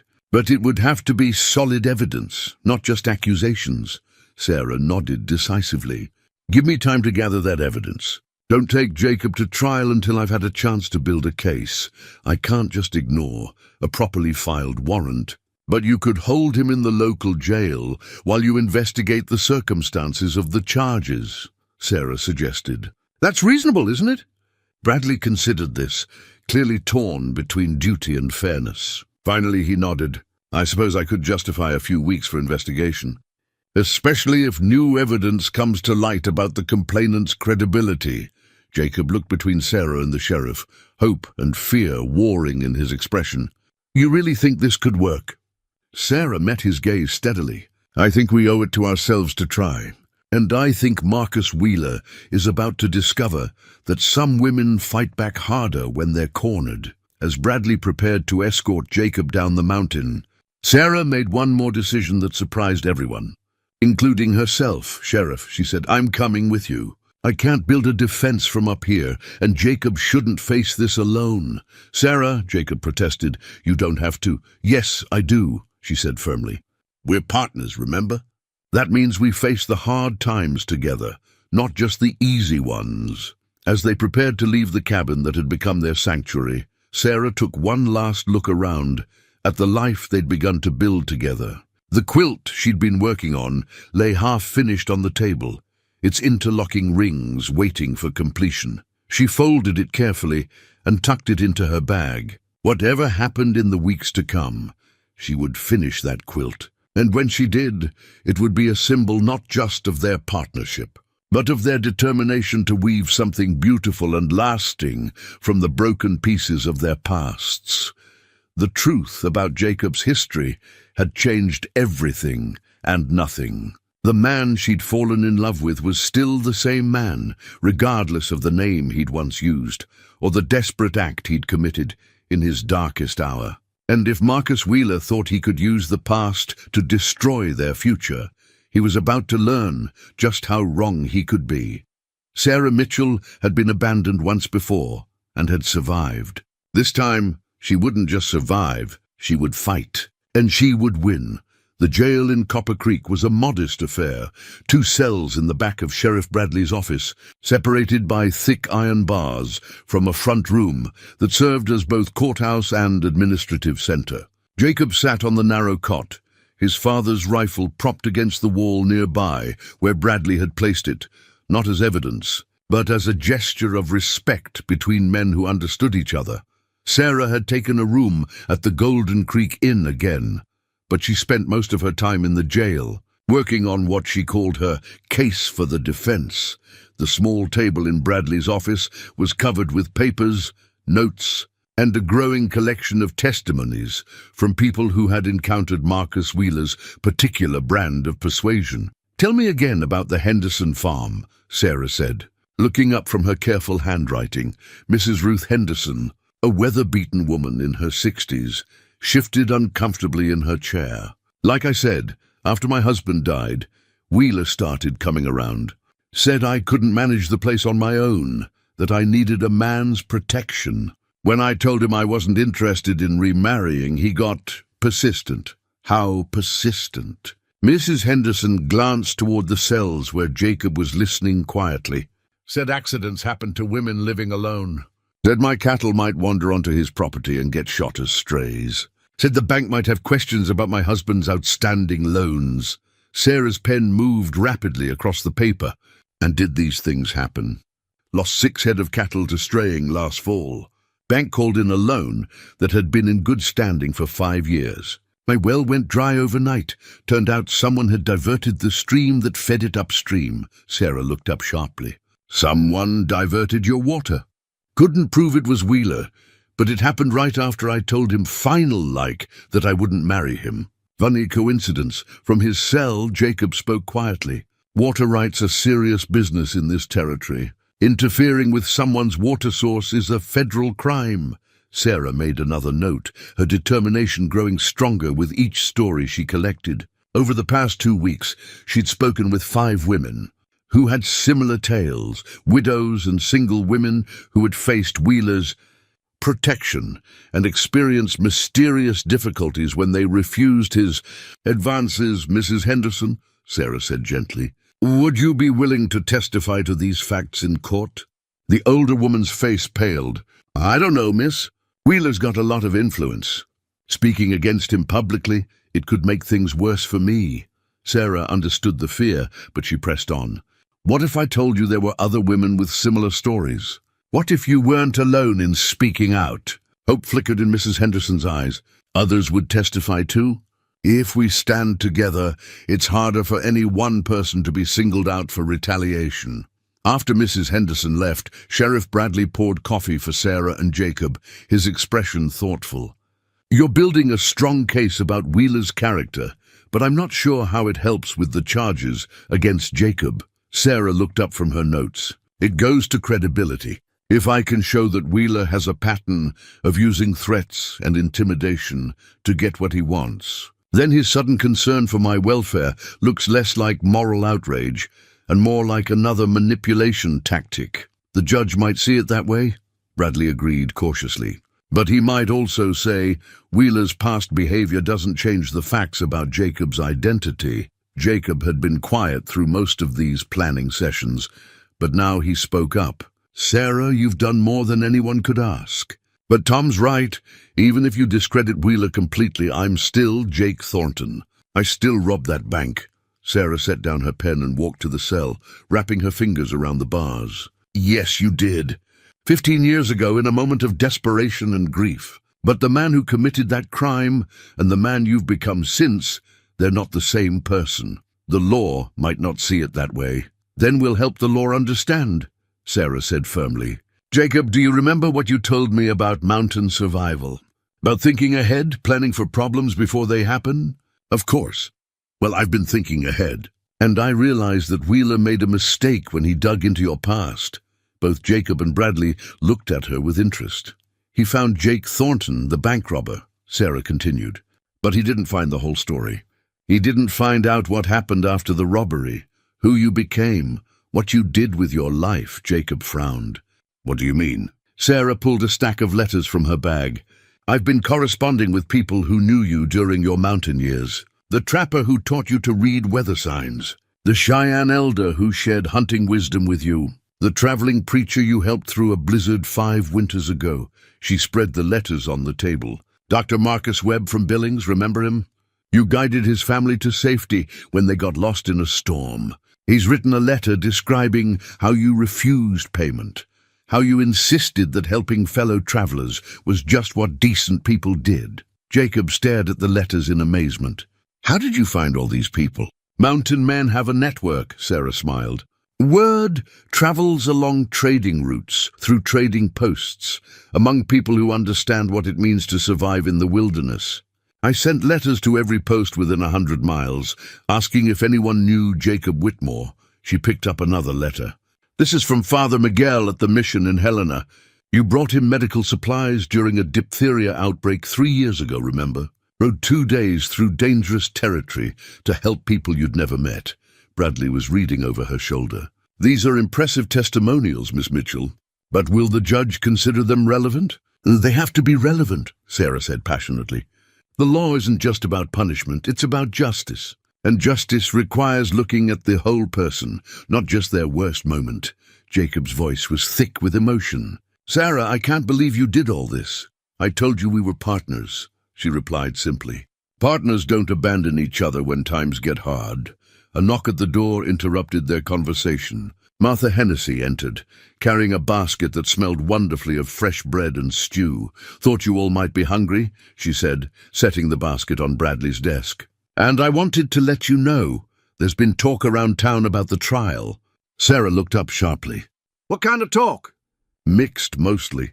Wheeler's been telling anyone who'll listen that Jacob's a dangerous criminal who's been deceiving everyone. But some folks remember the good things Jacob's done over the years. Fair dealings at the trading post, help during emergencies, that sort of thing. What do you think, Martha?" Jacob asked quietly. "Honestly," Martha considered the question seriously, "I think people are willing to listen to both sides, if both sides get a fair hearing. Wheeler's got influence, but he doesn't own everyone's conscience." After Martha left, Sarah returned to her preparations with renewed energy. She organized testimonials, prepared questions for witnesses, and worked on what she hoped would be a compelling argument for redemption and second chances. "There's something else we need to discuss," she said as evening approached. "The question of what happens after the trial." Jacob looked up from the book he'd been reading. "What do you mean?" "I mean that regardless of the outcome, our lives are going to be different. If you're acquitted, we can return to the mountain, but people will know who you used to be. If you're convicted," Sarah's voice caught slightly, "if you're convicted, I need to know what you want me to do with your property, your belongings." Jacob was quiet for a long moment. "Sarah, I've been thinking about something. If the worst happens, if I'm sent to prison, I want you to have the cabin, the land, everything. It's all yours." "Jacob, no." "Yes," he said firmly. "You've given me something I thought I'd lost forever, the belief that I'm worth fighting for. Win or lose, you've already given me more than I deserve." Sarah felt tears threaten, but she pushed them back. "Don't talk like that. We're going to win this. Maybe, but if we don't, promise me you'll take the land and make something good of it. Build the life you deserve, whether I'm there or not." Before Sarah could respond, Sheriff Bradley returned from his evening rounds with news that made both their hearts race. "Got word from the territorial courthouse," he announced. "Judge Morrison will be here day after tomorrow to hear the case. He's known for being fair but strict about the law." Sarah felt a mixture of relief and terror. 2 days. Is that enough time to prepare?" "It has to be," Bradley said. "Wheeler's lawyer arrived this afternoon, some fancy fellow from Helena with a reputation for winning difficult cases." Jacob stood up, gripping the cell bars. "Sarah, you don't have to go through with this. You could still change your mind, distance yourself from the case." Sarah looked at him steadily. "Jacob Whitmore, do you trust me? With my life, then trust me to fight for that life. Trust me to stand up in that courtroom and tell the truth about the man you've become. Trust me to prove that redemption is real and second chances matter." Jacob nodded slowly. "All right. I trust you, As Sarah gathered her papers and prepared to return to the inn for the night, she felt the weight of responsibility settling on her shoulders. In 2 days, she would stand before a territorial judge and argue not just for Jacob's freedom, but for the principle that people could change, grow, become better than their worst moments. She thought of the quilt waiting in her room, its interlocking rings still incomplete. Tomorrow night she would finish it, regardless of what the next day brought.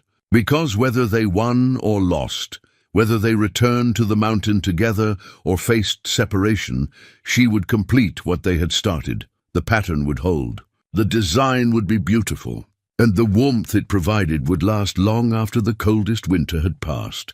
Justice, Sarah had learned, was like quilting. It required patience, precision, and the unwavering belief that individual pieces, no matter how flawed, could be woven together into something stronger and more beautiful than any single element could be alone. The makeshift courtroom in Copper Creek's community hall buzzed with an energy Sarah had never experienced before. Judge Morrison, a stern man with silver hair and penetrating blue eyes, sat behind the borrowed desk that served as his bench. To his right, the court clerk shuffled papers with official importance.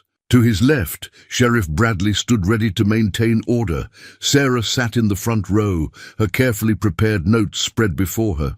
She had chosen her best dress, the blue one Jacob had bought her that first day, and pinned her mother's locket at her throat for courage. Beside her sat the women who had agreed to testify about Wheeler's pattern of intimidation. Mrs. Henderson, Clara, who had returned from Denver specifically for the trial, and 3 other widows whose stories painted a disturbing picture of systematic harassment. Across the aisle, Marcus Wheeler sat with his expensive lawyer, Mr. Dalton, from Helena. Wheeler looked confident, his tailored suit and careful grooming marking him as a man of substance and respectability. Next to him sat Mrs. Hartwell and her daughter Agnes, the witnesses who claimed to have overheard Jacob threatening Sarah. Jacob had been brought from his cell, clean-shaven and wearing his best clothes, but the shackles around his wrists marked him clearly as the accused. When his eyes met Sarah's, she saw gratitude, fear, and something else, a quiet dignity that no amount of legal maneuvering could diminish. Judge Morrison called the court to order with 3 sharp raps of his gavel. We are here today to consider charges of kidnapping and corruption of morals filed against the defendant, who has been identified as both Jacob Whitmore and Jake Thornton. Mr. Dalton, you may present the prosecution's case. Wheeler's lawyer stood with theatrical precision, his voice carrying the authority of expensive legal education. Your Honor, the facts in this case are straightforward. The defendant, using the false identity of Jacob Whitmore, lured an innocent young woman into an isolated mountain location where she was held against her will and subjected to immoral circumstances. Sarah felt anger rise in her chest, but forced herself to remain calm. This was just the beginning. We will show, Dalton continued, that the defendant is actually Jake Thornton, a wanted criminal who robbed a bank in Denver 15 years ago and has been evading justice ever since. We will demonstrate that Miss Mitchell was coerced into accompanying him through threats and manipulation, and we will prove that the defendant's true motive was not charity, but the corruption of an innocent woman for his own base purposes. Dalton gestured toward the Hartwells. We have witnesses who heard the defendant threaten Miss Mitchell, warning her of terrible consequences if she refused his protection. We have evidence of his criminal past that shows a pattern of taking what doesn't belong to him.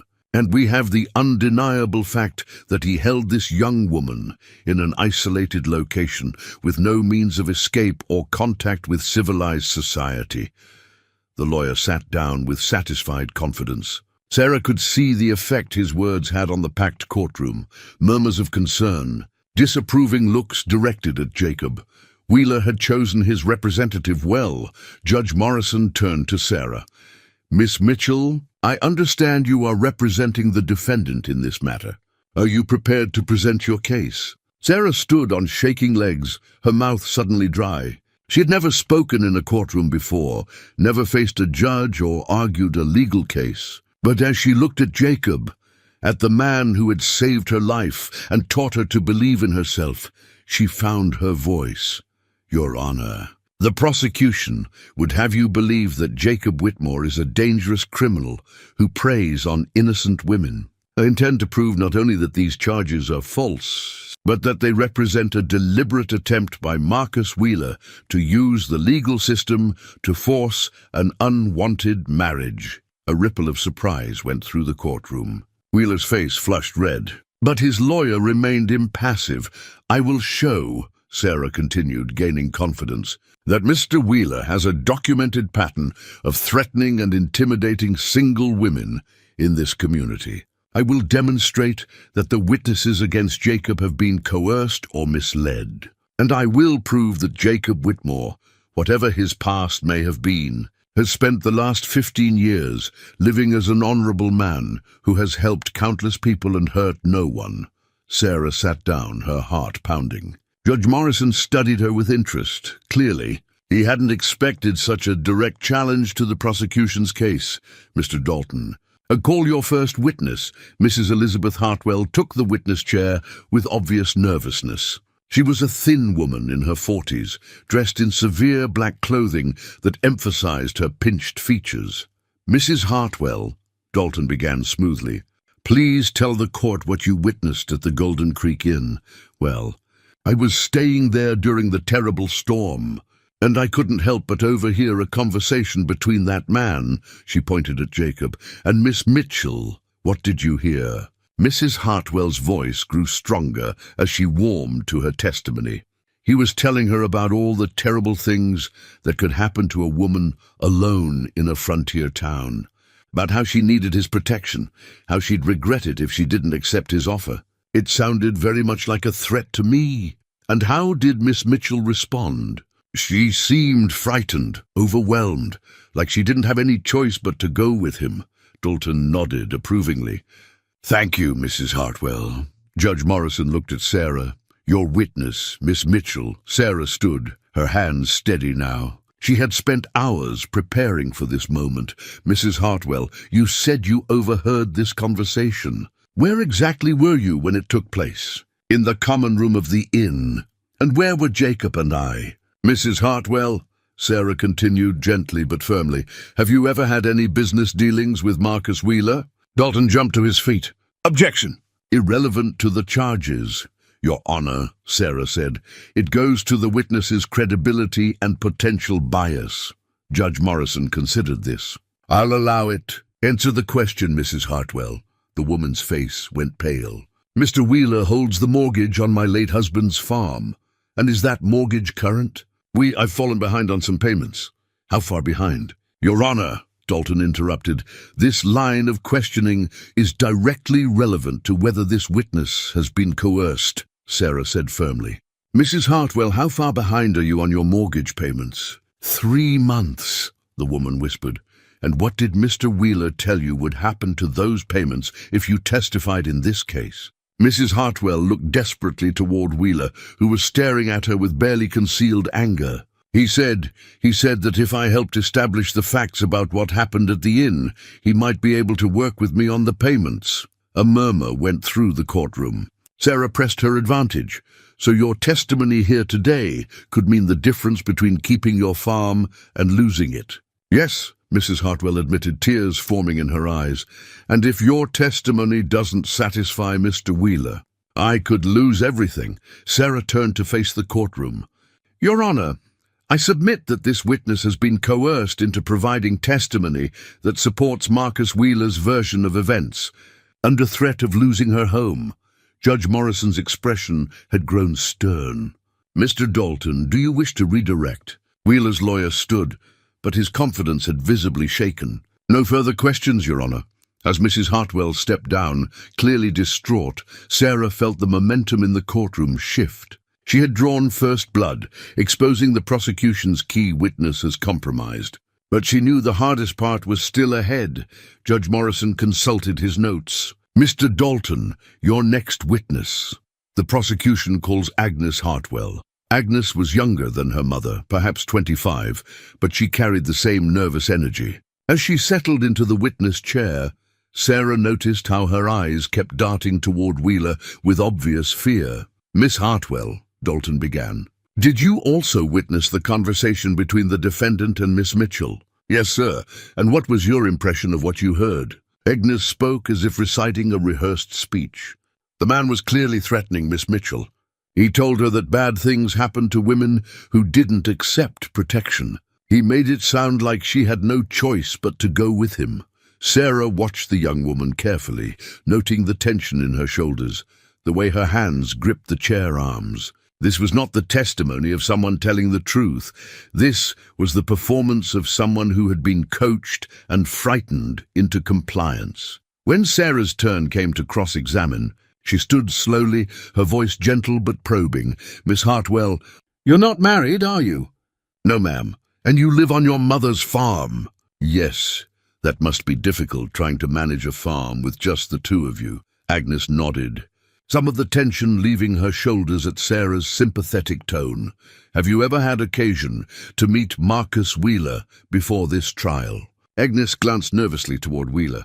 "Yes, ma'am." "Under what circumstances?" He came to our farm several times over the past few months." "What did he want?" "He said he was concerned about two women trying to manage alone. He offered to help." Sarah felt her pulse quicken. "What kind of help?" "He said he could provide protection, that he was looking for a wife, someone to help manage his household." The courtroom was completely silent now, everyone hanging on Agnes's words. "And how did you respond to his offer?" Agnes's voice became smaller. "I told him I wasn't interested, that I needed to take care of my mother." "How did Mr. Wheeler react to your refusal?" Agnes looked directly at Wheeler, and for the first time there was defiance in her eyes. "He said that women who refused reasonable offers of protection often found themselves in difficult situations. He said accidents happened to isolated farms." The courtroom erupted in murmurs. Judge Morrison banged his gavel for order. "Miss Hartwell," Sarah continued, "are you testifying today because you believe Jacob threatened me, or because Marcus Wheeler threatened you?" Agnes Hartwell broke down completely, tears streaming down her face. "I'm sorry," she sobbed. "He said if we didn't testify the way he wanted, we'd lose the farm." "I'm so sorry." Sarah looked at Judge Morrison, seeing understanding and growing anger in the older man's eyes. The prosecution's case was crumbling, and everyone in the courtroom could see it. But Sarah knew that discrediting Wheeler's witnesses was only half the battle. She still had to prove that Jacob Whitmore deserved a second chance, that redemption was possible, and that love could triumph over the darkest parts of the past. The real fight was just beginning. Judge Morrison called a brief recess after Agnes Hartwell's breakdown, and the courtroom buzzed with conversation as people processed what they had just witnessed. Sarah used the time to organize her thoughts and prepare for the most crucial part of the trial, proving that Jacob Whitmore deserved redemption. When court reconvened, Mr. Dalton looked considerably less confident than he had that morning. Still, he pressed forward with his case. "Your Honor," he said, "regardless of any questions about witness motivation, the fundamental facts remain unchanged. The defendant is Jake Thornton, a wanted criminal who robbed a bank 15 years ago. He has been living under an assumed identity, evading justice. These facts alone warrant conviction." Judge Morrison nodded thoughtfully. "Mr. Dalton, do you have evidence beyond the witness testimony we've already heard?" "Yes, Your Honor. I present this wanted poster from Denver, dated 15 years ago, and this affidavit from the Denver City Bank confirming that Jake Thornton stole approximately $50 from their establishment in 1869. Dalton placed the documents before the judge. Sarah's heart sank as she saw the official seals and formal language that made Jacob's past crimes undeniably real and legally documented. "I also present this statement from a Pinkerton detective who has confirmed that the defendant's fingerprints match those of Jake Thornton. The weight of evidence seemed overwhelming. Even with Wheeler's credibility destroyed, the core charges remained. Jacob was indeed a wanted criminal who had evaded justice for 15 years. Judge Morrison studied the documents carefully. "Miss Mitchell, how do you respond to this evidence?" Sarah stood, knowing that everything depended on the next few minutes. Your Honor, I don't dispute that Jacob Whitmore was once Jake Thornton, or that Jake Thornton committed a crime 15 years ago. But I ask this court to consider not just what he did in his darkest hour, but what he has done every day since then to make amends. She walked to her table and picked up the stack of letters she had collected. I would like to call Dr. Marcus Webb as a witness. A distinguished man in his 50s stood from the gallery. Sarah had sent word to him, and he had ridden 3 days to testify. Dr. Webb, Sarah began, please tell the court about your encounter with Jacob Whitmore 5 years ago. Dr. Webb spoke with quiet authority. My family and I were traveling to a new medical posting when we were caught in a severe blizzard. We were lost, freezing, and my youngest daughter was showing signs of frostbite. Jacob Whitmore found us and guided us to safety, sharing his own supplies and shelter. Without his help, we would have died. Did he ask for payment? I offered him everything I had. He refused to take a penny, saying that helping fellow travelers was just what people did in the mountains. Sarah nodded and called her next witness, Father Miguel from the Helena mission. An elderly priest rose, his weathered face kind but serious.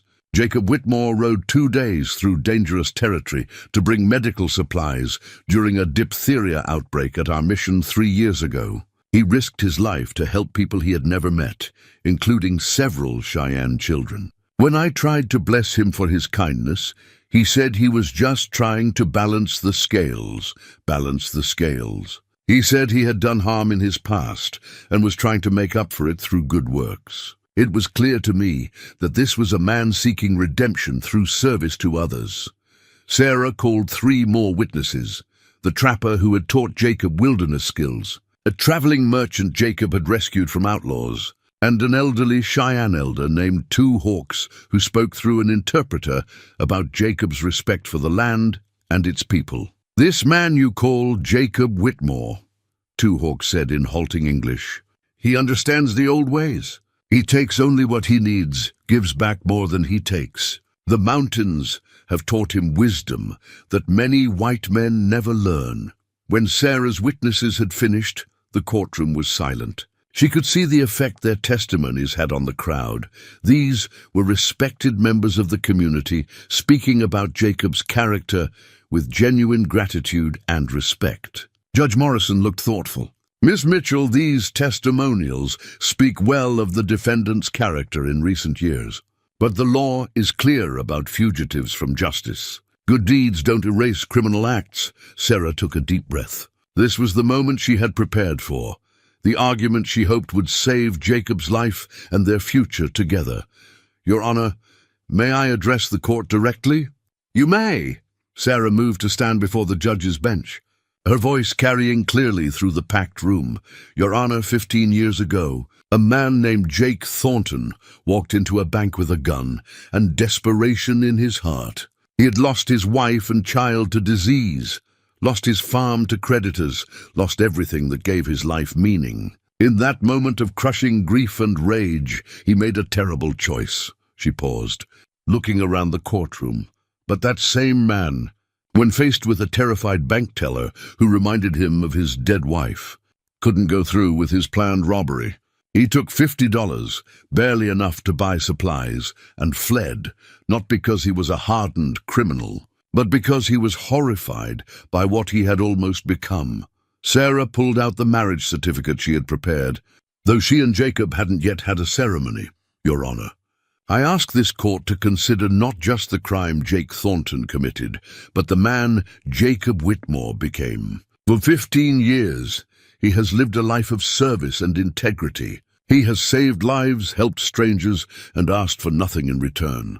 He has paid his debt to society, not through time in prison, but through a lifetime of good works. Judge Morrison examined the marriage certificate with surprise. Miss Mitchell, are you and the defendant married? Sarah felt her face flush, but she answered honestly, Not yet, Your Honor, but we are engaged to be married. And I wanted the court to understand that I am not a victim of Jacob's crimes. I am a partner in his redemption. You would marry a known criminal? I would marry a man who has proven that people can change, that redemption is possible, that our worst moments don't have to define us forever. Sarah turned to face the courtroom, addressing not just the judge, but everyone who had gathered to witness this trial. 15 years ago, I was a child safe in my parents' home. Jacob was a broken man who made a desperate choice. But life has brought us together now, and I see not the criminal he was, but the man he chose to become. If this court sends him to prison, you will be punishing not just his past crimes, but destroying his future redemption. She faced the judge again. Your Honor, I ask you to sentence Jacob to time served, these past weeks in jail, and to community service. Let him continue the good work he has been doing for 15 years. Let him prove that justice can include mercy, and that second chances can create better citizens than punishment alone. The courtroom was absolutely silent when Sarah finished. She could see tears in several faces, including Martha's. Even some of Wheeler's supporters looked moved by her plea. Judge Morrison was quiet for a long time, studying the documents before him. Finally he spoke. Mr. Whitmore, please stand. Jacob rose, his shackles clanking softly. Sarah held her breath. Mr. Whitmore, you are indeed Jake Thornton, wanted for bank robbery in Denver 15 years ago. Do you admit to this crime? Yes, Your Honor, Jacob said quietly. I do. And do you have anything to say in your defense? Jacob looked at Sarah, then back at the judge. Your Honor, I can't undo what I did 15 years ago. I can't give back the money I stole or erase the fear I caused that bank teller. But I can tell you that every day since then, I have tried to live in a way that honors the man I wanted to be instead of the man I was in that dark moment. He paused, his voice growing stronger. I fell in love with a woman who sees the good in people even when they can't see it themselves. She taught me that redemption isn't something you earn once. It's something you choose every day. If this court gives me the chance, I will spend the rest of my life proving worthy of her faith and your mercy. Judge Morrison nodded slowly. Mr. Dalton, do you wish to make a closing statement? Wheeler's lawyer stood, but his earlier confidence had completely evaporated. Your Honor, the prosecution stands by its evidence of the defendant's criminal past. Miss Mitchell, your closing statement. Sarah stood one final time, her voice filled with quiet conviction. Your Honor, this case is about more than one man's crime or one woman's love. It's about whether we believe people can change, whether we think redemption is possible, whether justice includes the hope of second chances. Jacob Whitmore has spent 15 years proving that the answer to all those questions is yes. I ask this court to let him continue proving it for 15 more. Judge Morrison called for a recess while he considered his verdict. Sarah sat with Jacob in the brief time they were allowed together, holding his shackled hands in hers. Whatever happens, he said quietly, you gave me something beautiful. You made me believe I was worth fighting for. You are worth fighting for, Sarah replied. And this isn't over yet. When court reconvened, Judge Morrison's expression was unreadable. The entire town seemed to hold its breath as he prepared to announce Jacob's fate, and with it, the future of the love that had grown between a mountain man and the woman who had seen his true heart beneath the shadows of his past. Judge Morrison stood slowly, his weathered hands resting on the makeshift bench as he surveyed the packed courtroom. The weight of his decision seemed to settle on his shoulders like a heavy cloak, and Sarah found herself holding her breath as she waited for words that would determine not just Jacob's fate, but the future they had dared to dream together. In my 30 years serving as a territorial judge, Morrison began, his voice carrying clearly through the silent room, I have seen men destroyed by their worst moments and men redeemed by their best ones. Today, this court has heard evidence of both. He picked up the wanted poster, studying the faded sketch of Jake Thornton. There is no question that the defendant committed a crime 15 years ago. Bank robbery is a serious offense that endangered innocent people and violated the trust upon which civilized society depends. Sarah's heart sank, but the judge continued. However, this court has also heard compelling evidence that Jake Thornton died in the mountains 15 years ago, and from his ashes rose a man named Jacob Whitmore, a man who has spent a decade and a half atoning for his past. Through service to others, Judge Morrison set down the poster and picked up the letters of testimony Sarah had collected. So the law exists not merely to punish past crimes, but to protect society and, where possible, to transform wrongdoers into productive citizens. By that measure, Jacob Whitmore represents not the failure of justice, but its greatest success. A murmur of hope rippled through the courtroom. Sarah felt tears gathering in her eyes, but refused to let them fall until she heard the final verdict. However, the judge continued, I cannot simply ignore 15 years of evading legal responsibility. Therefore, this court finds the defendant guilty of the charges against him. Sarah's heart plummeted. But Judge Morrison raised his hand for silence. But in consideration of the extraordinary evidence of redemption, the defendant's obvious remorse, and the compelling testimony of those whose lives he has saved, this court sentences Jacob Whitmore to time served plus 100 hours of community service to be performed in Copper Creek under Sheriff Bradley's supervision. The courtroom erupted in cheers and applause. Sarah felt her knees give way as relief flooded through her, but Jacob caught her before she could fall, his shackles forgotten as he wrapped his arms around her. Judge Morrison banged his gavel for order.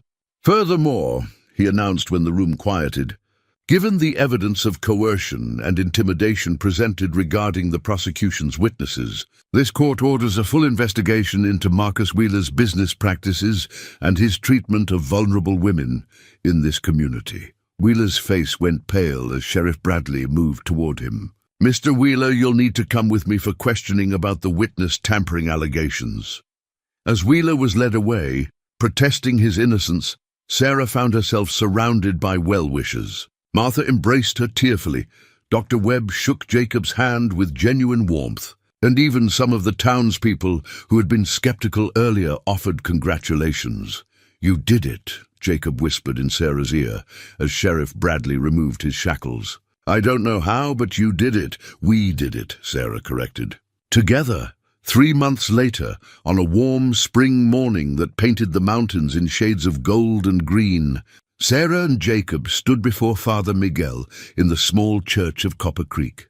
The sanctuary was packed with friends and well-wishers, people whose lives Jacob had touched during his years of quiet service, and others who had come to witness what had become a local legend. Sarah wore a new wedding dress, simple but elegant, made from fabric she had sewn herself during the long winter evenings. The pattern reminded her of her mother's favorite design, but the execution was entirely her own.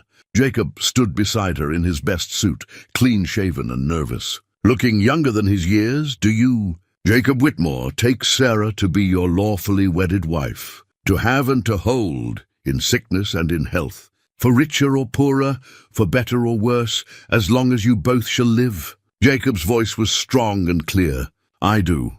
And do you, Sarah Mitchell, take Jacob to be your lawfully wedded husband, to have and to hold in sickness and in health, for richer or poorer, for better or worse, as long as you both shall live? Sarah looked into Jacob's eyes, seeing not the desperate man who had robbed a bank 15 years ago, but the gentle soul who had rescued her from despair and taught her to believe in second chances. I do. Father Miguel smiled as he pronounced them husband and wife. You may kiss your bride. Jacob's kiss was tender and full of promise, tasting of hope and the future they would build together. When they broke apart, the church erupted in celebration, and Sarah laughed through tears of pure joy. The reception was held in the community hall, where Jacob's trial had taken place just months before. The same room that had witnessed accusations and judgment now rang with laughter and music. Martha had prepared a feast. The local musicians played cheerful melodies, and even Judge Morrison had returned for the occasion. Quite a transformation from our last meeting here, the judge observed. To Sarah as they shared a dance. Everything can be transformed with enough love and patience, Sarah replied. That's what Jacob taught me. As evening approached, Jacob and Sarah prepared to return to their mountain home. The cabin had been expanded over the winter. Jacob's community service had included helping several local families with construction projects, and they had returned the favor by adding a proper bedroom and enlarged kitchen to the Whitmore homestead. "Ready to go home, Mrs. Whitmore?" Jacob asked, helping Sarah into the wagon. Sarah smiled at the sound of her new name. "I've been ready since the day I met you."